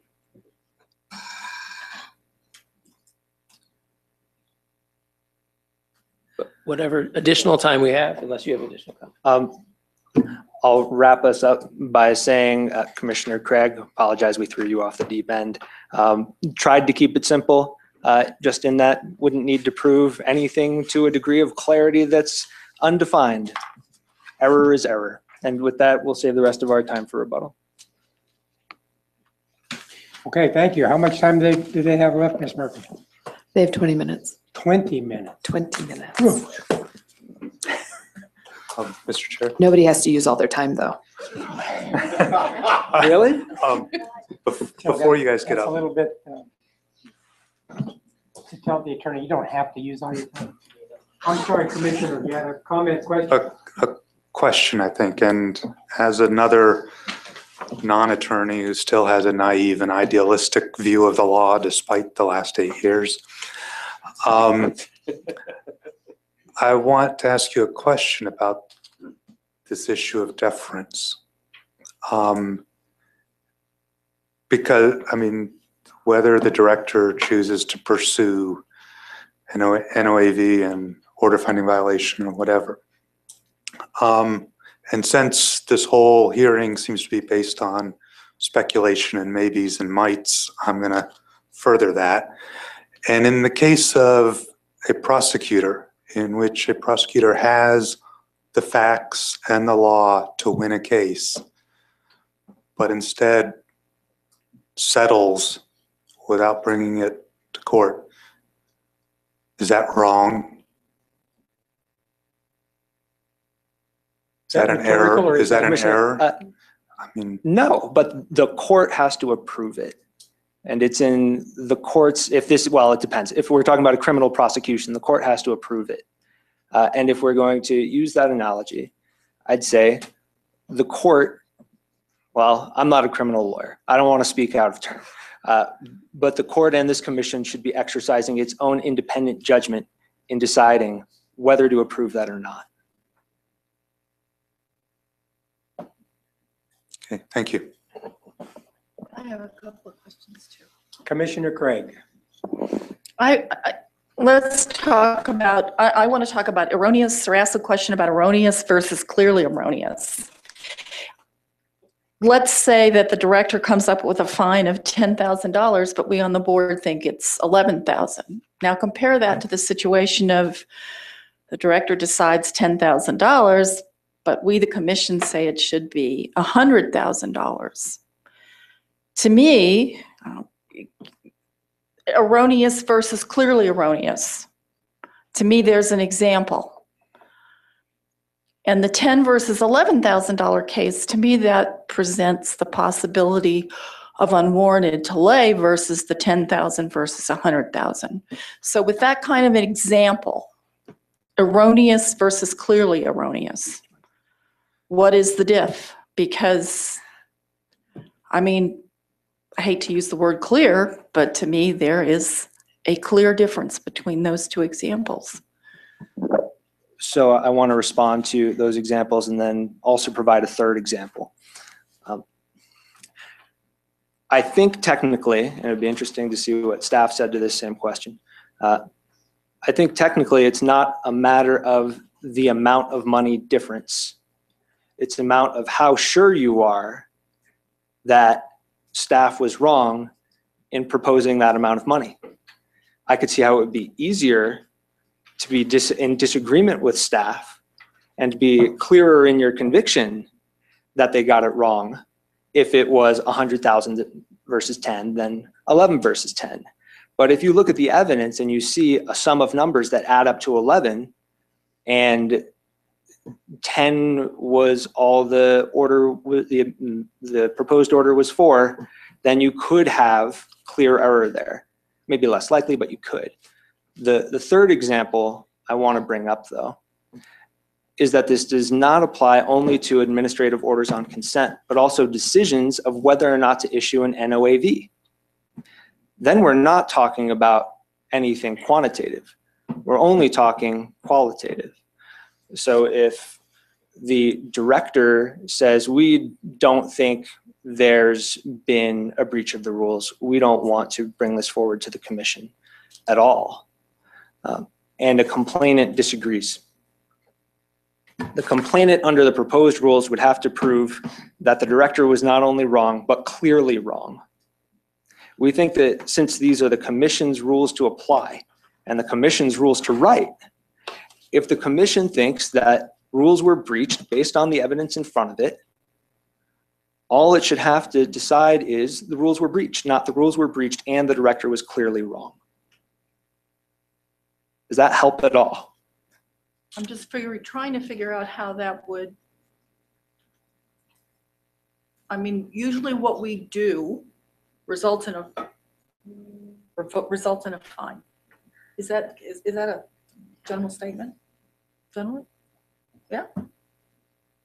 So if that's the representation of degree of wrong, then I think we get into a little bit of an arbitrary area to be so nuanced. Well, if I could respond, I think anytime you have a standard, there's going to be fact scenarios and situations that are easy to apply that standard to. And then there's going to be ones that are a little bit closer. And I don't think you have any different outcome if it's erroneous versus clearly erroneous. If it's erroneous, you have to decide yes or no. Is it 51 or is it 49? If it's clearly erroneous, you're picking some other, if you're trying to translate these into numbers, some other number and trying to figure out whether it is. So much of this involves the ability to look at information and make judgments about it. And the director has lots of experience and the staff has lots of experience. Absolutely. And so you get to choose how much you want to allow that to weigh and how much not to, but you also have to look at the evidence and you have to decide using your own independent judgment what to do with it. Well, one more question about evidence, because I live in a very vibrant industry where technology comes out every single day. Now, my concern with the introduction of new evidence, unless it goes to the director first and eventually gets agreed by both parties, when does it end? If in fact it's a vibrant industry where technology is changing and it's changing at a rapid pace, when do we say enough is enough? Because right now it looks to me like this could, keep going, and so we can keep leaving everything open at all times and never reach an endpoint. I mean, that's my concern about not saying, okay, we ended it at this point. Here's the information we had to make that decision, and we're looking at that decision based upon what was entered before. Where's the endpoint if technology constantly changes? Director Laporte can correct me if I'm wrong, but I think the way the rule is written, the endpoint is that evidence could not continue to be brought after the rationale for bringing it at that time was compelling. You would have to have a compelling reason that you were bringing that evidence at that time. Is that true? Is that how you read it? What the rule as drafted provides for is an opportunity for further investigation by a party who makes a compelling case that there is a need, that there's something out there that they don't have, couldn't get as of right now. So give us time to go develop that. And I think what has been largely agreed upon is that that opportunity, if it is given, would lead to a review of the new evidence by staff prior to the hearing on the petition for review, and that whatever evidence was developed during that continuance would be part of the record. So it's no longer new evidence. I agree with Mr. Perlman and others that there's some tweaking to the language that needs to happen to make that clear. I think there is also general agreement that no new evidence should be presented to the commission at the time of the review that wasn't available to the staff to make their decision. Could I go back to the clearly erroneous standard, just to answer from a layman's point of view? I think it's important to remember how we even got to that term. So through the evolution of these rules, the clearly erroneous standard came to be because it was a change from the abuse of discretion standard.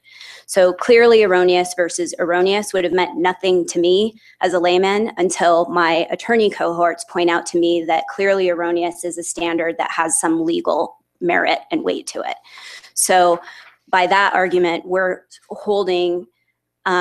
giving legal weight to something that's not in a court of law, but something that is simply in front of you. The decision should be, is the decision wrong or not? And it shouldn't be given the same weight as something that is argued in a court of law should be given. Here's a struggle I'm having. As always, everybody has brought us terrific presentations and very thoughtful ideas. And thank you all. For better or for worse, we do sit as a quasi-judicial board with attributes of a court of law. And like your county commissioners and your city council, certain agency actions are just not subject to de novo review by the next reviewing body. And we haven't decided that here today. In my mind, that's what we're looking at. But the distinction, I found it very helpful, Ms. Sanchez, to hear about the Zoning Board of Adjustment appellate piece before your commissioners, because there are some analogies there, but with these type 1 boards and commissions, the parallels are not identical. We sit as quasi-legislative at times, and we sit as we are today, and we sit as quasi-judicial as we do at other points. And the question in my mind is not whether the public's going to get a right to review the decisions of the commission as exercised through the director, but what, in my mind, that right will remain. It needs to, it has to, and I hope that gets to the credibility issues that folks have raised this morning. But what is the framework for that review? That's, to me, what we're looking at today. What types of issues are appropriate to bring to the reviewing body? What is the standard of review for the reviewing body to consider? What is the burden on somebody who wants to challenge a decision that the commission through its director has lawfully made? And in there we get to issues such as a de novo, a from new review, or something else. As your commissioners enjoy, is there a standard that a court looks at? Was the decision so arbitrary and capricious and unfounded in the law, or abuse of discretion, that it should be overturned? Or is it a clearly erroneous standard where it is clear to the reviewers that errors were made below? And in that case, perhaps or likely a different result is warranted. So I'm not going to deliberate now, but I am having trouble with the repeated statements that this is a different, it's not appropriate to look at what courts do, because frankly, that is a part of the burden and the privilege that this commission, when it was established by the legislature, was precisely what was afforded to it. And along with that comes the very real responsibility of making sure that both citizens and regulated entities who enjoy privileges granted by this commission have a certainty as to what everybody's rights are at this stage, and there's more beyond it. So that's what I'm sitting here thinking about, and I'll end where I started with thanking you, the county attorney and the city attorney for contributing greatly to the debate today. Thank you. Okay. Y'all are through unless we have questions? Well, just one final comment, because the Board of County Commissioners of Boulder County, as other counties in the state of Colorado, sits in a legislative, quasi-legislative, and quasi-judicial capacity at various points. And there's no set of circumstances where that board provides deference to any staff that comes before them with any opinion. So when the Land Use Department presents to the Board of County Commissioners, there's no deference at all. It is purely the three commissioners making a decision about what they think is the most accurate assessment of the facts and the law or regulations that face them. So there are differences between what you do and what local governments do and what other branches of the state or, but this, to me, this isn't the same as a court of law. I think what you are is the final agency actor. Your decision should be accorded deference in the court of law, and it is, but that's very different than saying that a staff, even a capable director, should be accorded deference. We don't think that's appropriate. We've hopefully made that clear, and we ask that you consider that.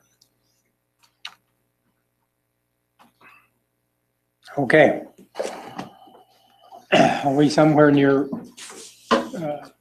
closing a record and deliberating, or do we need to have some rebuttal activity, or?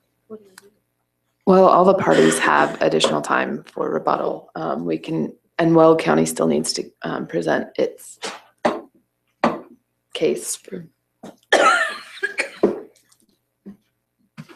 Okay.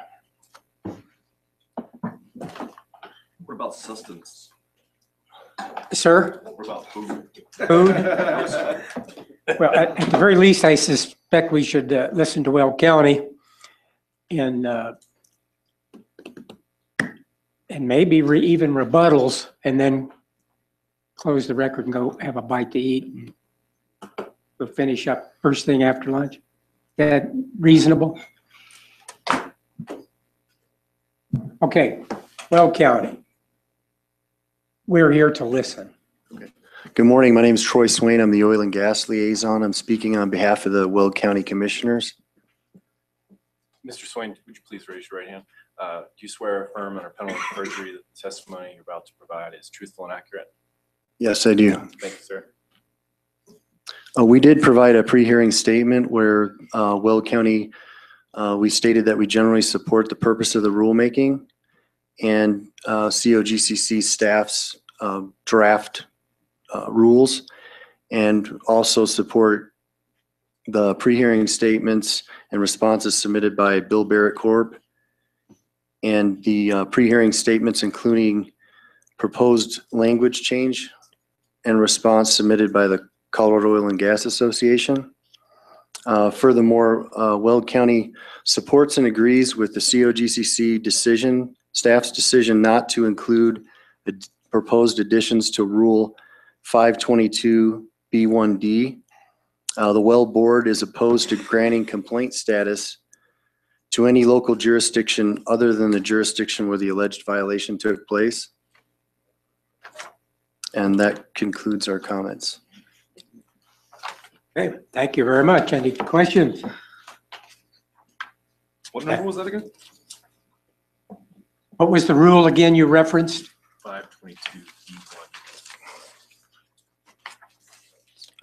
522B1D. There is a proposal by Boulder County to include some additional language in that section.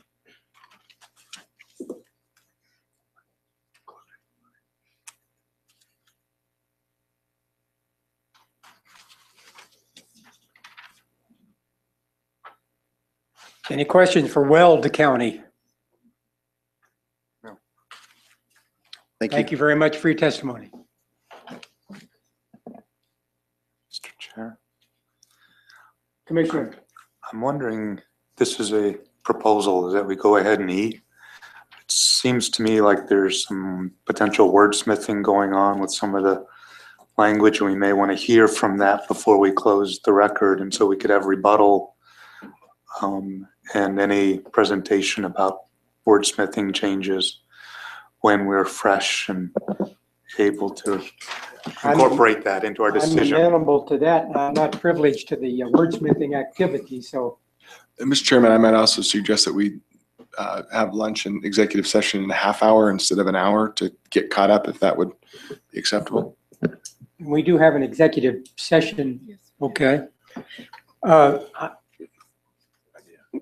Does that sound appropriate, Director, that apparently you're involved in some wordsmithing negotiations, so we could go ahead and do our executive session lunch break? And then when we reconvene, there may be some magic has taken place. Mr. Chairman, I think it'd be fine to do the lunch break right now. I do have some language I've shown to Boulder County and COGA representatives. I could go print it out and share it more broadly. So entirely your discretion, but we would make use of the time if it was available. Okay. Mayor Holton's getting irritable, so we probably ought to. I'll throw him under the bus. Yeah. We probably ought to take a half-hour lunch break, and we do have an executive session that Mr. Matter will help us to get into legally, and we will look at reconvening at 5 minutes after 1 o'clock. Okay, executive session material. Sure. During the lunch break, we will go into executive session pursuant to the Open Meetings Act, CRS Section 246402-3A2, which allows the board to enter into executive session for conference with an attorney concerning disputes and other legal questions. Today's executive session topics are listed on the agenda, which include receiving legal advice regarding the Commission's statutory authority to establish standard size drilling and spacing units with presumptive wellbore orientations, and the claims and defenses in the lawsuit captioned Marilex versus the Commission 2014 CV 34759 pending in the Denver District Court. Is there a motion to that? There is a. Indicate aye. Aye. Those opposed, same sign. We will adjourn into executive session. Have provided lunch during that process, reconvene at 5 minutes after 1 o'clock.